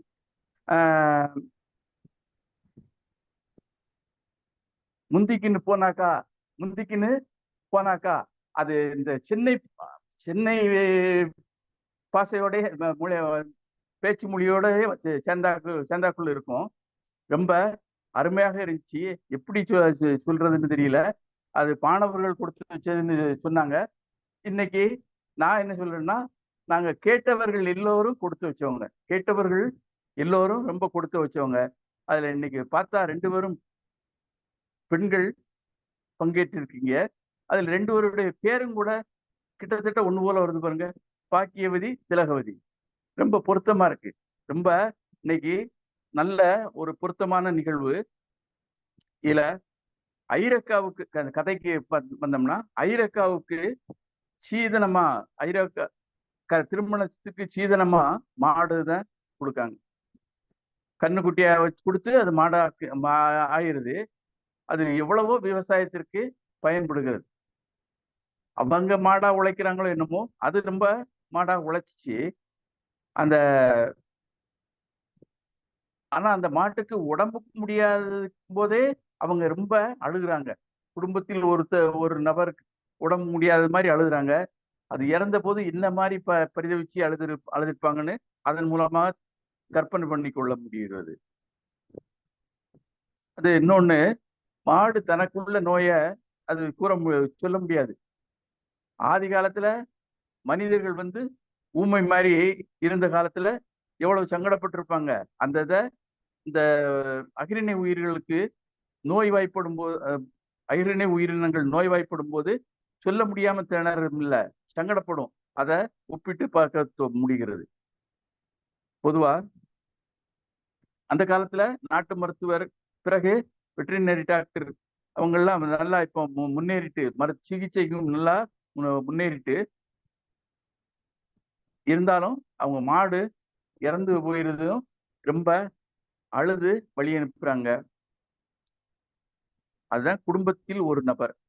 பொதுவா மாடுனாலே செல்வம்னு அர்த்தம், செல்வம்னு பொருள். குடும்பத்தில் ஒரு நபர் இறந்ததாக கருதி அழுகுறாங்க. குடும்பத்தின் செல்வமே போயிட்டே அப்படின்னு அழுகுறாங்க. ஆக இந்த கதை தலைப்பு குடும்பத்தில் ஒரு நபர் அப்படின்னு கீரா அவர்கள் வைத்திருந்தாலும், என்னை பொறுத்த அளவுல குடும்பத்தில் ஒரு முக்கிய நபர் என்றே சொல்லலாம் போல தோன்றுகிறது. வாய்ப்புக்கு நன்றி. நன்றி தோழமையே. அரசெல்வி அம்மா.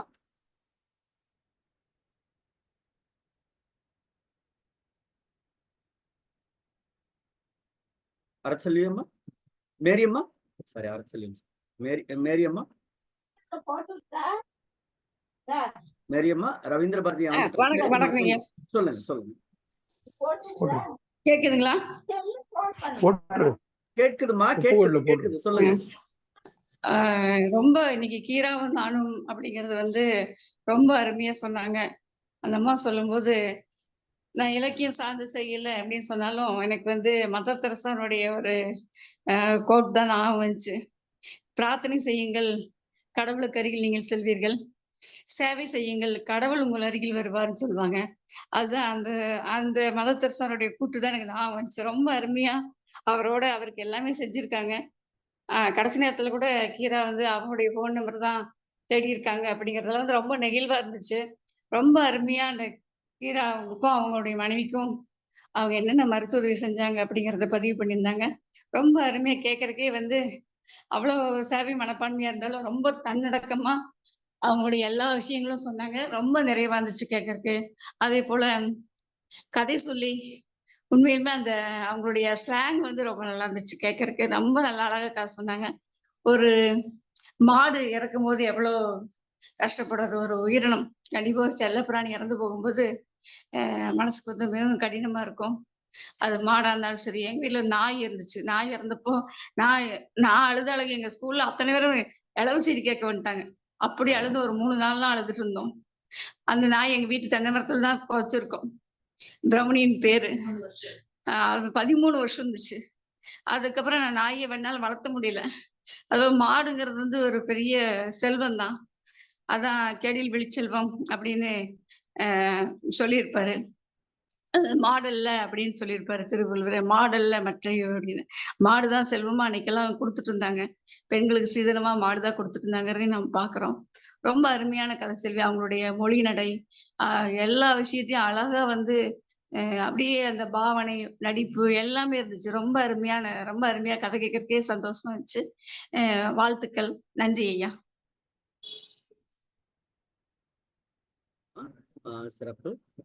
ரவீந்திர பாரதி ஐயா இணைஞ்சிட்டீங்களே, பேசிடலாமா? ரவீந்திர பாரதி ஐயா வந்துட்டேன். சொல்லுங்க. கேக்குதா? நான் பேசுறது கேக்குதா? நல்லா நல்லா நல்லா நல்லா நீங்க பேசுறது கேட்காம இருக்குமா? அதாவது இணையம்தான் இடையூறு பண்ணணும் இல்ல, எத்தனையோ இடையூறுகள். இணையருமா இடையூறு பண்றாங்க. எத்தனையோ மேடு பள்ளம் வழியிலே உன்னை இடறிப்பா தள்ள பார்க்கும் குழியிலே நீ அத்தனையும் தாண்டி காலை முன் வையடான்ற மாதிரி எத்தனையோ இடையூறுகளை தாண்டி வந்திருக்கிறேன். அதாவது நாளுக்கு நாள் கீராவினுடைய அவருடைய பிம்பம் உயரமாக போய்கொண்டே இருக்கிறது.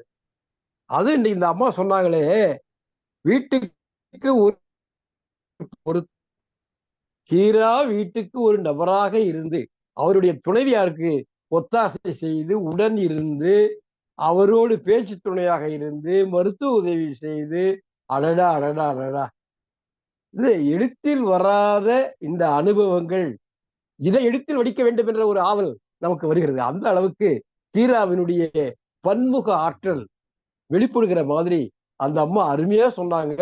அவங்களுக்கு என்னுடைய வாழ்த்துக்கள். அதே போல பொன் திலகவதி அம்மா கதை சொன்னாங்க, ரொம்ப அருமையான கதை. குயில் பாட்டுல பாரதியார் எருதை பத்தி ரொம்ப அழகா வர்ணிப்பார். அவளை எவ்வளவு கூர்மையா பார்த்திருக்காரு பாருங்க. அதே மாதிரி கீரா, அதனுடைய நிறம் சந்தன புள்ளை, அதனுடைய கொம்பு, அதனுடைய வாலு, அதனுடைய மேனி, அதுல வரக்கூடிய ஒரு மினுமினுப்பு, ஒரு ஒளி எல்லாம் அது அழகா அந்த மாட்டை, அந்த காளை மாட்டை நம்ம கண்ணு முன்னு கொண்டு நிறுத்துறாரு.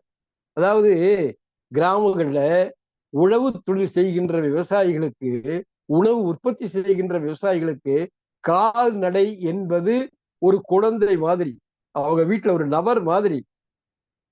அப்புறம் ஒரு எளிமையான, ஒரு அப்பொழுக்கற்ற, சூதுவாது தெரியாத அந்த ஐரண கவுண்டர், அந்த சோலைமலை கவுண்டருடைய மகன் இருக்காரு, அந்த விவசாயியினுடைய அந்த வாழ்க்கை, அவளுக்கு ஒத்தாசையா இருக்கக்கூடிய அவளுடைய மனைவி ஐரக்கா, அவளுடைய பையன் வந்து தம்மா, அவளுடைய தங்கை வந்து ரம்பக்கா, அவங்க கன்னடம் பேசுற அநேகமா ஒக்கலிக கவுடர்ஸ்ன்னு நினைக்கிறேன் நான்.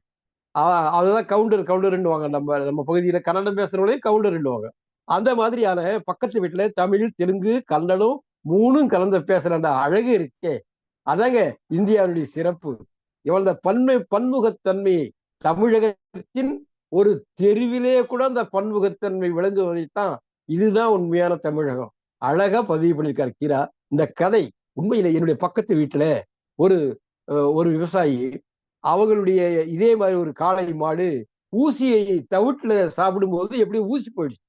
அந்த ஊசி போய் குடல்ல குத்தி அது இறந்துச்சு. ஊரே துக்கம் விசாரிச்சு. அவங்க குடும்பமே 3 நாள் சாப்பிடல. அப்போ காரணம் என்னன்னா, இந்த நம்முடைய உணவு உற்பத்தியில் கூட இருந்து நம்முடைய ஆண்களைப் போலவே, மனிதர்களைப் போலவே கூட இருந்து உழைக்கிற அந்த ஜீவன் அதோடு பழகி பழகி பழகி அதுவும் நமக்கு வீட்டுல ஒரு நபராக விளங்கி விடுகிறது. ரொம்ப அருமை.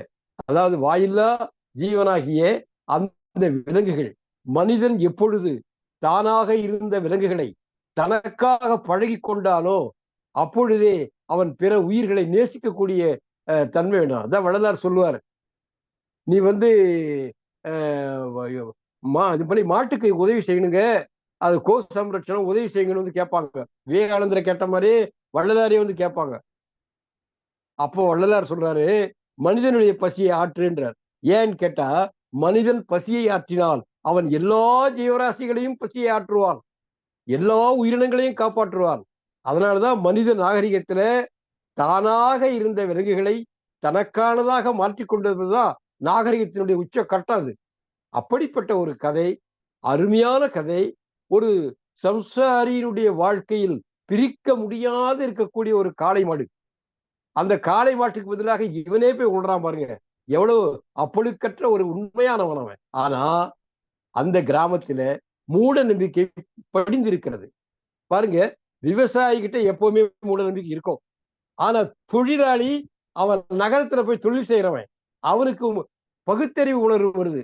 அந்த பக்கத்துல இருக்கிற முத்தையா தொழிலாளி, அவன் வந்துதான் சொல்றான், போய் மருத்துவரை போய் பாரு, கால்நடை மருத்துவரை போய் பாருன்றான். இந்த முரண்பாட்டை என்ன அழகா கீரா பதிவு பண்ணியிருக்கார் பாருங்க. விவசாயி ஒரு மூடநம்பிக்கை வாய்ந்தவன், தொழிலாளி பகுத்தறிவு வாய்ந்தவன். எனவே தொழிலாளி இந்த விவசாயியினுடைய கண்ணை திறக்க வைக்கிறான். ஆனா காலம் கடந்து போயிடுகிறது. அந்த கால்நடை மருத்துவருக்கும் பிடிஓவுக்கும் உள்ள தகராறுனால உரிய காலத்தில் வந்து பார்க்காதனால் இவருடைய அருமை செல்வம் இறந்து போய்விடுகிறது. எவ்வளவு துக்ககரமான செய்தி. அருமையான கதை, மிக அருமையாக சொன்னார்கள். காலந்தாழ்த்தி வந்தாலும் எனக்கு வாய்ப்பு தந்த ஐயா கருமுருகன் அவர்களுக்கும், இந்த களத்தை ஏற்படுத்தி கொடுத்த நம்முடைய பொதுச் செயலாளர் அவர்களுக்கும் அன்பு வாழ்த்துக்கள். தோழர்களே, உங்கள் அனைவருக்கும் என்னுடைய அன்பும் நன்றியும் வாழ்த்துக்களும். வணக்கம். நன்றிங்க, ரொம்ப நன்றி. பொன் ஏழுமலை தோழர். அனைவருக்கும் வணக்கம். இன்றைக்கு பேசிய இருவரும் ரொம்ப சிறப்பா பேசினாங்க. அதுவும் இந்த கதை சொல்லியவர்கள் சொன்னபோது என்னுடைய 10 வயசு இளமை காலத்துக்கு சென்று இந்த வரிசையில் நான் இன்று வந்து அழுது விட்டேன். நான் பொதுவாக என்ன பண்ணுவேன்னா, இந்த கதை கேட்கும்போது வழக்கமாக இதை வச்சிருக்கேன். தினம் ஏதோ ஒரு ஜூம் மீட்டிங் இருக்கு, அதை நான் ஒன்று கேட்டுட்டு தான் இருப்பேன், இல்லை ரெக்கார்டர் கேட்டுருப்பேன். அப்போ வந்து நான் வந்து பேர பசங்க ட்ரெஸ் எல்லாம், எங்கள் ட்ரெஸ் எல்லாத்தையும் அயன் பண்ணுவேன். அதை அயன் பண்ணிட்டு தான் இதை கேட்பேன். இன்னைக்கு கேட்டபோது நான் அழுது காரணத்தினால கண்ணீர் போக என்னால் அயனே பண்ண முடியும். அதில் அந்த மாடு அம்மா அப்படின்னு சொல்லிட்டு கத்துச்சுன்னு அந்த அம்மா சொன்ன போது உள்ளபடி பொல பொலன்னு அழுதுட்டேன். இந்த வயசுல 73 வயசு. எனக்கு 10 வயசுல இதே மாதிரி ஒரு நிகழ்வு நடந்தது. நாங்கள் விவசாய குடும்பம். நான் தான் மாடை குளிப்பாட்டுவேன், தண்ணி வைப்பேன், புண்ணாக்கு வைப்பேன், எல்லாம் பண்ணுவேன், தடவி கொடுப்பேன். அப்போ ஒரு மாடு பசு இறந்து போச்சு. அந்த கண்ணுக்குட்டி ஒரு நாள் 2 நாளா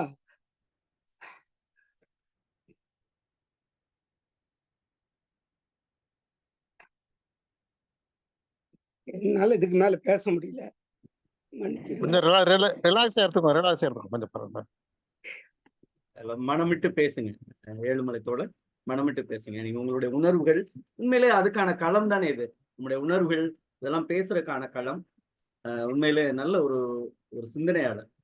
ரிலாக்ஸ், கொஞ்சம் இதமப்படுத்திக்கிங்க, பேசுங்க. ஏன்னா மனதில் இன்னைக்காவது சொல்லுவதற்கான வாய்ப்பு கிடைச்சது. நம்முடைய மனதில் இருக்கிறத சொல்லுவதற்கான ஒரு நல்ல ஒரு களம் கீரா ஐயா ஏற்பாடு கொடுத்துருப்பாரு. இல்லை, நீங்க எவ்வளவு நேசிச்சிருக்கீங்க அப்படின்னு எனக்கு இல்லை, எல்லாருக்குமே புரியுது.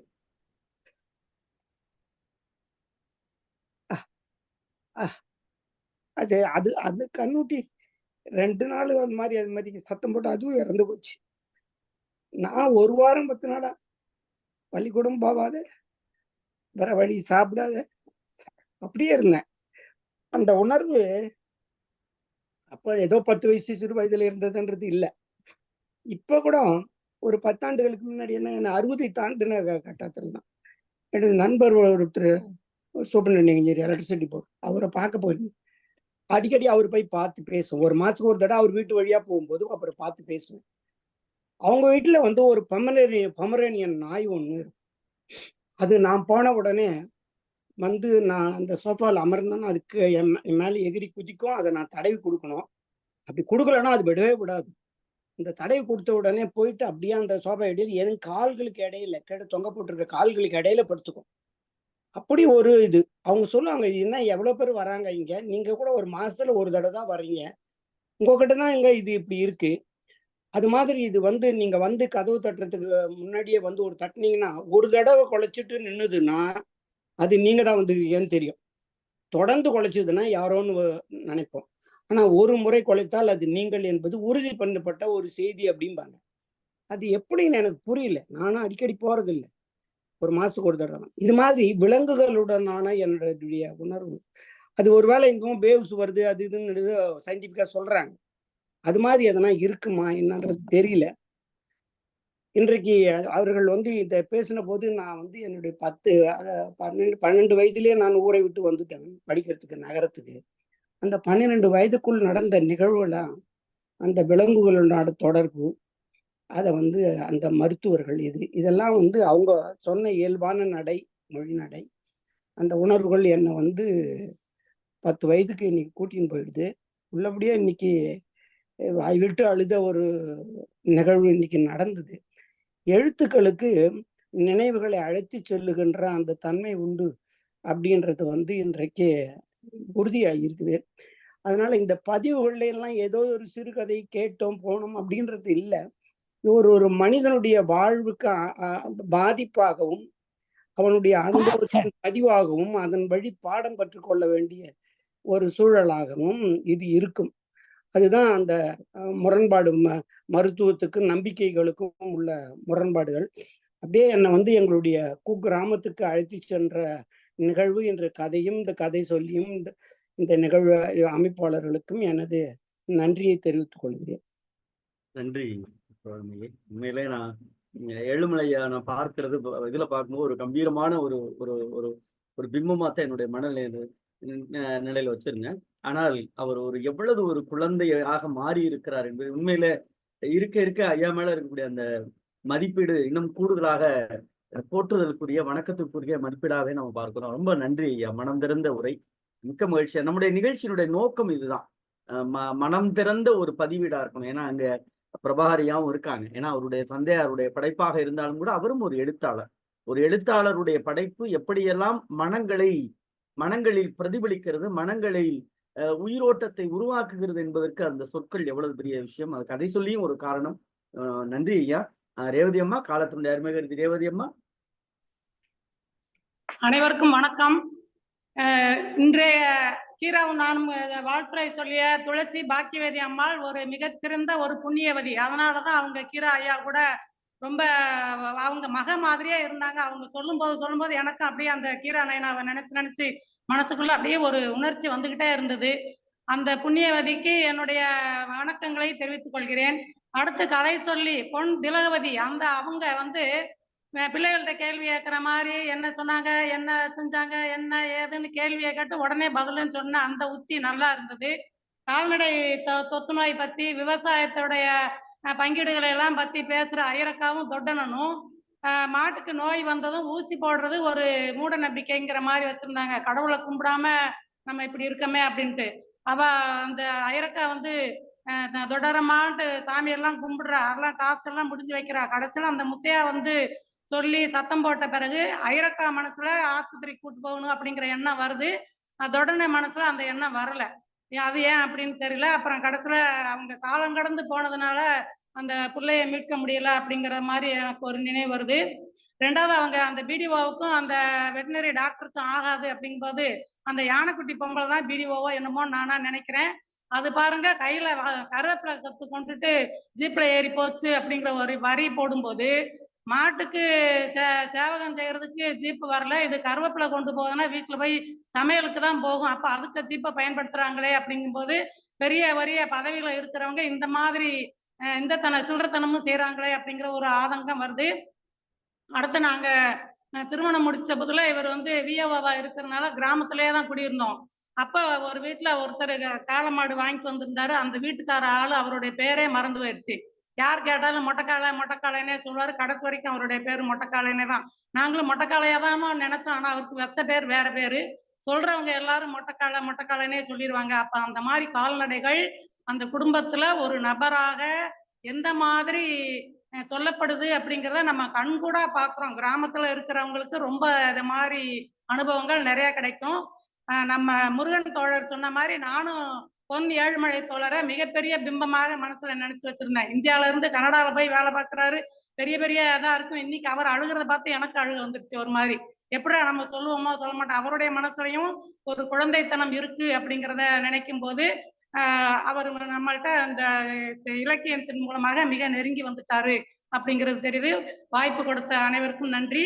அடுத்து நீங்க அரசெல்வியம்மான்னு சொல்லும் போதெல்லாம் எனக்கு ரொம்ப பெருமையா இருக்கு. ஏன் அப்படின்னா அரசெல்வி எனக்கு தான் பாலிய சிநேகிதி. என்னாலதான் அவ இந்த குரூப்புக்கே வந்தா. அவ சொல்வா, டெய்லி 1.5 மணி நேரம் எப்படி நீ உன் வாழ்க்கை நீ வாழ்டி, எதுக்குடி போய் ஜூம்ல உட்காந்துருக்கான்னு சொன்ன அதே அரசெல்வி இன்னைக்கு எப்படா ஜூம் வரும்னு 7:30க்கெல்லாம் வந்து உட்காந்துடுறா. எனக்கு முன்னாடியே சிறந்த பதிவுகளை கொடுக்குறா. அதனால அவளுக்கும் நான் என்னுடைய நன்றிகளை சொல்லிக்கிறேன். அனைவருக்கும் என்னுடைய நன்றிகளை சொல்லிக்கிறேன். நன்றி. நன்றி தோழமையே. அரசெல்வி எப்படின்னா சொல்லி முடிக்கும் முன்னாடி ஃபர்ஸ்ட் கையை உயர்த்திடுவாங்க. அதனால அது ஒரு பழக்க தோஷமாயிருச்சு, பழக்கமாயிருச்சு. தோஷம்னா ஐயா சொல்லுவாங்க, ஏன் அப்படி வடமொழி சொற்கள் அது பழக்கம் ஆயிடுச்சு. எனக்கு பெருமை இருக்குது. இல்ல ஏழுமலையா வந்த பிறகு நான் நிறைய வடமொழி சொற்களை நாம புறந்தள்ளி இருக்கேன். அது ஒரு காரணம். நன்றி. நிறைவாக காலத்தின் அருமைகரி நம்முடைய தமிழ்நாடு கலை இலக்கிய பெருமன்றத்தினுடைய பொதுச் செயலாளர் போற்றுதலுக்குரிய தோழமை மருத்துவர் தா அறம் ஐயா அவர்கள். தோழர் அனைவருக்கும் வணக்கம், மீண்டும் வணக்கம். இன்றைய நிகழ்வு மிக உணர்வு பூர்வமாக இருந்தது. அவங்க துளசி பாக்கியவதி பேசினதும், ஒரு கீராவுக்கு கூப்பிட்ட உடனே சென்று அருகில் இருந்து கவனித்துக் கொள்ளும் ஒரு மகளாக, மருத்துவ துணையாக இருந்த அவங்க அவ்வளவு பெரிய பாக்கியம் பெற்றிருக்காங்க. இவங்க பொதுவா கீரா சமையல்ல பயங்கரமா வித்தியாசமா சொல்லுவாருமாங்க.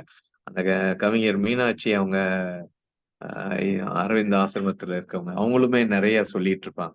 அதெல்லாம் இன்னைக்கு இவங்களே சமைச்சு கொண்டு போய் கொடுத்து அதையும் அவரு நல்லா பண்ணியிருக்கீங்கன்னு சொன்னது அப்படின்றதெல்லாம் ரொம்ப அருமையா இருந்தது. ரொம்ப உணர்வுபூர்வமாக இருந்தது. அவங்க செவிலியர் சங்கத்தினுடைய மாநில தலைவராக இருந்து கொண்டு தொழிற்சங்க ஈடுபாட்டில் இருந்து கொண்டாலும் அவர்களுடைய ஒரு உள்ளத்தில் ஒரு ஈரமான ஒரு இன்னொரு பக்கம் மிக அருமையாக இருந்தது. அவருடைய கணவரும் நம்ம இங்கே பேச வேண்டும் என்று நாம் விரும்பினோம். அவருடைய உடல்நிலை கொஞ்சம் சரியில்லாத இருக்கிறதுனால அவர் மீண்டும் நம்ம முடிய போகும்போது ஒரு நாள் பேசுகிறேன் என்று சொல்லியிருக்கார்.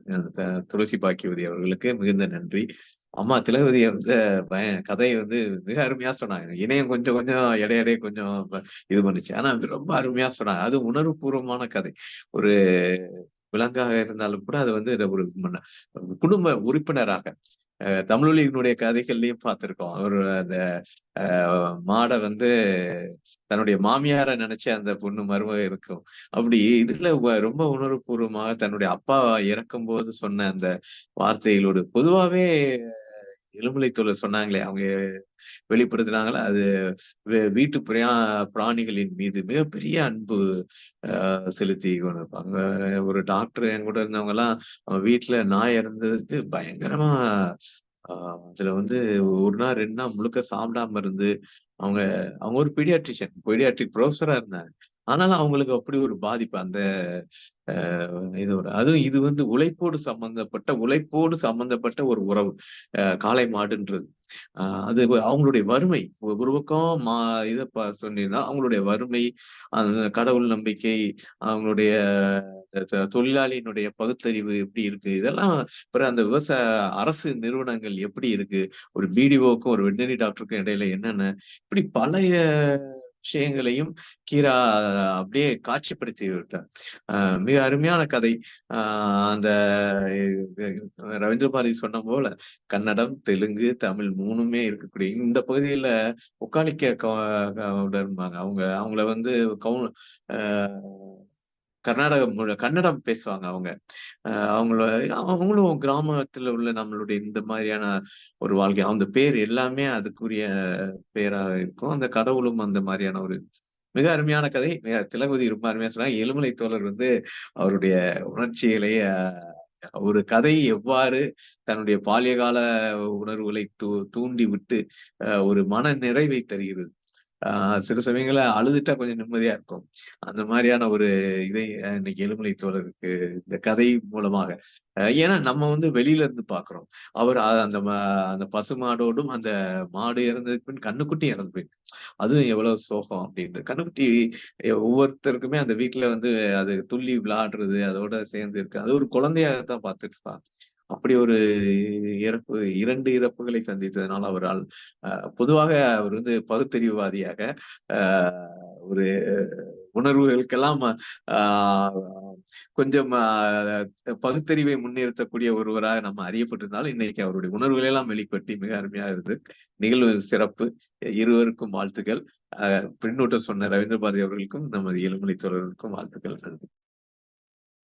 நன்றி பொதுச் செயலாளர் அவர்களே. அம்மா திலகவதி அம்மா எதுவும் சொல்றீங்களா? நிறைவா நான் உங்களுக்கான வாய்ப்பு. எனக்கு இந்த வாய்ப்பு கொடுத்தமைக்கு மிக்க நன்றி ஐயா. உங்களுக்கு தான் நான் தமிழொலி ஐயாவுடைய நிகழ்வு போயிட்டு இருந்தப்போ பேசலாமான்னு நினைச்சேன். அப்ப கேட்கறதுக்கு யோசிச்சுட்டே விட்டுட்டேன். இப்ப சரி கேட்டு பார்ப்போம். எனக்கும் ஒரு பயம், சொல்ல முடியுமா அப்படின்னு சொல்லிட்டு யோசிச்சுட்டு இருந்தேன். நன்றி ஐயா, மிக்க நன்றி ஐயா. நீங்க உங்களுக்கு தான் ஐயா ரொம்ப நன்றி. ஆனா எங்க பொதுச் செயலாளர் எல்லாருக்கும் நான் வந்து ஒருங்கிணைப்பாளர் தான். இதுக்கு பின்னாடி முருகன் தினமும் பேசினாலும் கூட இதற்கு பின்னாடி நிறைய கலை இலக்கிய பெருமன்றம் உறுப்பினர்கள் எங்க பொதுச் செயலாளர் தலைமையில் அவ்வளவு பேர் ஹார்ட் ஒர்க் பண்ணிட்டு இருக்கோம். நன்றி எல்லாருக்கும், அனைவருக்கும் என்னுடைய நன்றியை தெரிவிச்சுக்கிறேன். உங்களுடைய தினம் இந்த கீரா ஐயாவுடைய பழகினவங்க பேசினவங்க எல்லாமே வார்த்தைகளோ எதுவும் கிடையாது. அன்பு தவிர வேற எதுவும் அங்க தெரியல ஐயா. இந்த அன்புக்கு அது கூட கலந்துக்க எனக்கும் வாய்ப்பு கொடுத்தீங்கன்னு நினைக்கும் பொழுது ரொம்ப சந்தோஷமா இருக்கு. ரொம்ப நன்றி ஐயா. எல்லாருமே அவ்வளவு அன்பு. இந்த காலத்துல அன்பா இருக்கிறவங்க பேசுறவங்கள பாக்குறதே அரிதா இருக்கு. நிறைய பேரை பார்க்கும் போதெல்லாம் மனசு வருத்தமா இருக்கு. மனுஷனா இருக்கிறாங்க, இப்படி இருக்கிறாங்களே அப்படின்னு சொல்லிட்டு நான் பசங்களுக்கு நிறைய சொல்லுவேன். எது செய்யறீங்களோ காசு பணம் சம்பாதிக்கலாம் பசங்களா, வேல்யூஸ் முக்கியம், ஒழுக்கம் ரொம்ப முக்கியம் அப்படின்னு சொல்லுவேன். நான் அடிக்கடி சொல்லுவேன் பசங்களுக்கு. பசங்க கோச்சிக்கினாலும் பரவாயில்ல, திட்டினாலும் பரவாயில்லன்னு அவங்களுக்கும் சொல்லிடுவேன். உங்க அப்பா அம்மா எப்படி சொல்லுவாங்களோ அப்படிதான் நானும் சொல்லுவேன். அதை சொல்றதுதான் ஆசிரியருடைய பணி. அதை தவிர என்னால அடுத்து எப்படியாவது போங்கன்னு விடுறதுக்கு நான் வரல. நான் நேசிச்சுதான் இந்த ஆசிரியர் பணிக்கு வந்தேன் அப்படின்னு சொல்லுவேன். ஆனா இங்க பார்க்கும் பொழுது ஒவ்வொருத்தரும் ஐயா அன்பை தவிர இங்க வேற எதுவுமே இல்லை. அதை பார்க்கும்போது எனக்கு ஒரு 4-5 நாள் தான் முழுமையா கேட்டேன். முன்னாடிலாம் வந்து கொஞ்ச நேரம் கேட்டுட்டு போயிடுவேன். கேட்கும்போது ரொம்ப ரொம்ப சந்தோஷம் ஐயா. இவ்வளவு பேரு இவ்வளவு அன்பு, கடவுள் இருக்கிறான், அன்புதான் கடவுள் என்றது உங்க மூலமா ரொம்ப பிரதிபலிக்குது ஐயா. ரொம்ப சந்தோஷம் எனக்கு. ரொம்ப நன்றி ஐயா. நன்றி தோழமையே, ஆளுமையே, மிக்க மகிழ்ச்சி. அம்மா துளசி பாக்கியவதியம், நீங்கள் நிறைவாக ஏதாவது?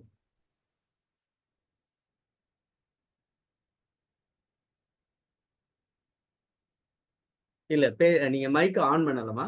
நீங்க பேசுறீங்க, மைக் ஆன் பண்ணா பேசுங்க. நன்றியை தவிர வேற என்ன சொல்ல? அதுதான், வேற ஒண்ணும் இல்லை. மொத்தமா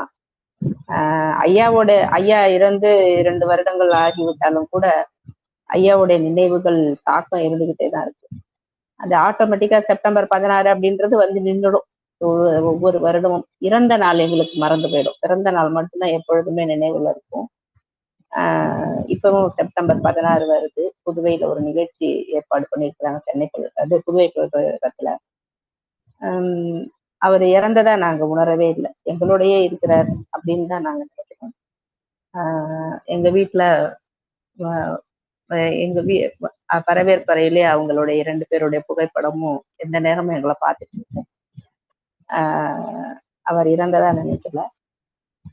உண்மையிலுமே எனக்கு ஒரு இப்படி பெயர் வச்சுட்டாங்களேன்னு நான் ரொம்ப வருத்தப்பட்டிருப்பேன். இது என்ன ஒரு பழங்கால பேர் பாக்கியவதி அப்படின்ட்டு. ஆனா எல்லாரும் சொல்லும் போது உண்மையிலுமே அது எனக்கு ஒரு பெரிய பேரு தான், நற்பேரு தான். எனக்கு ஐயா கூட பழகுறது, அவருக்கு ஒரு சேவை செய்யறதுக்கு வாய்ப்பு கிடைத்தது. அவரு வாயாலையும் என்னால அப்படியே நீங்க மகாபாக்கியவதின்னு சொல்லி கையெழுத்து போட்டு கொடுத்திருக்கிறாரு புத்தகத்துல. அது வேற எந்த வழியில சொன்னாரோ தெரியாது. அவருக்கு சேவை செய்யறதுனாலயே நான் மகாபாக்கியவதியா ஆயிட்டேன். அதை இந்த இடத்துல பதிவு செய்யறதுக்கு நீங்க கொடுத்த வாய்ப்புக்கு மிக்க மிக்க நன்றி. வணக்கம். நன்றி அம்மா. ஐயா பிரபாகர் ஐயா எதுவும் சொல்றீங்களா?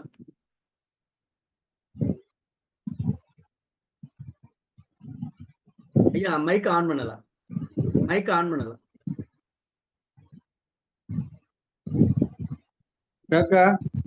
கேக்க பாக்கியவதியம்மா சொன்னதெல்லாம் உண்மைதான்.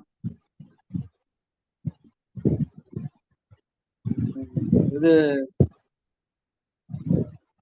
அப்படி பாத்துக்கிட்டாங்க அம்மாவையும் அப்பாவையும். எனக்கு தெரியும் சின்ன எது இருந்தாலும் வந்து வீட்டுல வந்து அப்படி பார்ப்பாங்க. அப்பாவோட பேசுவாங்க, அம்மாவோடையும் பேசுவாங்க. இன்னைக்கு அப்பா இறந்த அன்னைக்கும் அம்மா இறந்த அன்னைக்கும் அப்படி அழுதாங்க. இன்னைக்கு ரெண்டாவது அங்கேயே அவரை இது பண்ணணும் அப்படின்னு அவங்க நினைச்சாங்க. நான் வந்து எங்க இடத்துல கொண்டு வந்து நம்ம இடத்துல அடக்கம் பண்ணணும் அப்படின்னு சொல்லி நினைச்சு கொண்டு வந்தது அவங்களுக்கு எல்லாருக்குமே பெரிய வருத்தம். என்ன பண்றது, அதை பண்ணிட்டோம் நாங்க, நானும் அண்ணனும். ரெண்டாவது, அந்த குடும்பத்தில் ஒரு நபர் சம்சாரி வீட்டுல பசுவா இருந்தாலும் காளையா இருந்தாலும் இறந்தா அது வந்து வீட்டுல வந்து துக்கம் வந்து விசாரிப்பாங்க ஊரோட. அது அது அதை வச்சு அந்த கதைய அப்பா எழுதியிருக்காரு. குடும்பத்தில் ஒரு நபர்னா பொருத்தம், அந்த பொருத்தமான கதை. அந்த கதை நல்ல கதை. நான் அதை அடிக்கடி வாசிச்சிருக்கேன், படிச்சிருக்கேன். நல்ல கதை அப்பா, குடும்பத்தில் ஒரு நபர். வாய்ப்புக்கு நன்றி. நன்றி தோழமையே. பதிவு பின்னூட்டம் போட்டிருக்காங்க, இருந்தாலும் கொஞ்சம் வேகமா கடகடன்னு. அகிலன் தோழர் கீரா பற்றிய நிகழ்ச்சியில் கலந்து கொண்ட சிறப்பு பேச்சாளர்கள், கதை சொல்லிகள் ஆகியவற்றை தொகுத்து 100 நாட்கள் முடிந்தவுடன் புத்தகமாக தயார் செய்யும் கலை இலக்கிய பெருமன்றத்திற்கு கோரிக்கை வைக்கிறேன். அகிலன் நூலகர், நெல்லை. ஐயா நன்றியா. பொதுச் செயலாளர் பார்த்துட்டு இருக்காங்க, இது தொடர்பாக கவனத்தில் கொள்ளப்படும். அடுத்து மேரி தோழர், கீராவும் நானும் நிகழ்வு மிகப்பெரிய வரப்பிரசாதம். அம்மா அவர்கள் மிகுந்த தன்னடக்கத்துடன் தான் செய்த சேவைகளை சொன்னது நெகிழ்வாக இருந்தது. கதை சொல்லி அவர்கள் மொழிநடை, உடல் பாவனை அனைத்தும் சிறப்புன்னு போட்டிருக்காங்க. அடுத்து திலகவதி அம்மா, உண்மையில் நீங்கள் மகா பாக்கியவதிதான் அம்மா, உண்மையான தொண்டு தங்களுக்கு மகிழ்ச்சி, தங்களுடைய மகிழ்ச்சியே அம்மையே அப்படின்னு போட்டிருக்காங்க. ரேவதி தோழர், பிரபு அண்ணா செய்ததுதான் சிறந்த செயல் அப்படின்னு அவங்க போட்டிருக்காங்க. நன்றி தோழமைகளே. நானும் நிறைய பேச வேண்டும் என்பது ஆசைதான். ஏனென்று கேட்டால் நானும் ஒரு விவசாய குடும்பத்தில் பிறந்ததால் என்னவோ இந்த கதையினுடைய தாக்கம் என் குடும்பத்தில் பல்வேறு தருணங்களில் ஒரு முறை இல்ல பல முறை நடந்திருக்கிறது. சமீபத்துல கூட ஒரு 2 மாசத்துக்கு முன்னாடி ஒரு சேவல் இறந்து போச்சு. அது எப்படின்னா, வந்தாங்கன்னா வீட்டுக்குள்ள வீட்டை விட்டு வெளியில போகாது, வெளியில எல்லாம் ஊர் சுத்தலாம் போகாது, உட்கார ஃபேன் போட சொல்லும். ஃபேன் போட இல்லைன்னா போய் எங்க வீட்டம்மா அப்படியே கொத்தும். சாப்பாடு வந்து இந்த தட்டுல தான் வைக்கணும். இப்படிலாம் ஒரு பேபி மாதிரி தான் வளர்த்தாங்க, குழந்தை மாதிரி தான் வளர்த்தாங்க. சமீபத்துல அது என்னோட கார்ல அடிபட்டு இதாயிடுச்சு. அப்பைக்கு கிட்டத்தட்ட ஒரு கார் எடுக்கிறதுக்கே ஒரு 10 நாள் ஆயிடுச்சு. ஒரு அழுகை. ஏன்னா அது சின்ன பிள்ளையில இருந்தே இதை நான் கடந்து வந்திருக்கேன். எங்க வீட்டுல நான் கல்லூரி படிக்கிற வரை கிட்டத்தட்ட ஒரு 15 எருமை மாடு இருக்கும், ஒரு 7-8 பசுமாடு இருக்கும். எங்க வீட்டுல ஒரு பெரிய ஒரு பால் வியாபாரம் பண்ற எங்க அம்மா தான் பண்ணாங்க. அதை வச்சுதான் எங்க குடும்பம் வாழ்க்கை ஓடுச்சு. ஏன்னா அப்படி ஒரு கதையை ஐயா அழுதாங்க அப்படின்னு சொல்றது வந்து 100க்கு 100 உண்மை. அதோட வழிகள் வந்து இன்னமும் அவங்க அழுத பிறகு எனக்கு அடுத்தடுத்து ரொம்ப ஒரு மாதிரி ஆயிடுச்சு. என்னடா இது அது விலங்கு அல்ல, அது விலங்கா பொருளும் அல்ல. மனிதனுடைய சக்தியை விளங்க வைக்கிற விலங்கு அது. அதை புரிந்தவர்களுக்கு அது விளங்கும், புரியாதவர்களுக்கு அது விலங்கு. இதுதான் செய்தி. தோழமைகளே, நாளை தினம் இரவு 8 மணிக்கு கீரா ஐயா அவரின் கதைகளோடு இன்றைய தினம் கதை சொல்லிய தோழமைக்கும் கீரா ஐயா அவருடைய நினைவுகளை பகிர்ந்து கொண்ட ஆளுமைக்கும் நன்றியை சொல்லி, தோழமைகளே, நாளை தினம் இரவு 8 மணிக்கு கீரா ஐயாவோடு இணைந்து பயணிப்போம். நன்றி, வணக்கம். ஐயா நாளை கதையா? நாளை நிகழ்ச்சி நாளை கதை முக்கியமான ஒரு கதை, கொத்தை பருத்தி. முனைவர் கல்யாண சுந்தரி சொல்றாங்க. கீராவும் நானும் என்ற தலைப்பில் எழுத்தாளர் லட்சண பெருமாள் தன்னுடைய அனுபவங்களை பகிர்வதற்காக வருகிறார். நன்றி தோழமைகளே. நாளை தினம் இரவு 8 மணிக்கு கீரா ஐயா கதைகளோடு தமிழ்நாடு கலை இலக்கிய பெருமன் உங்களோடு நன்றியும் வாழ்த்தும்.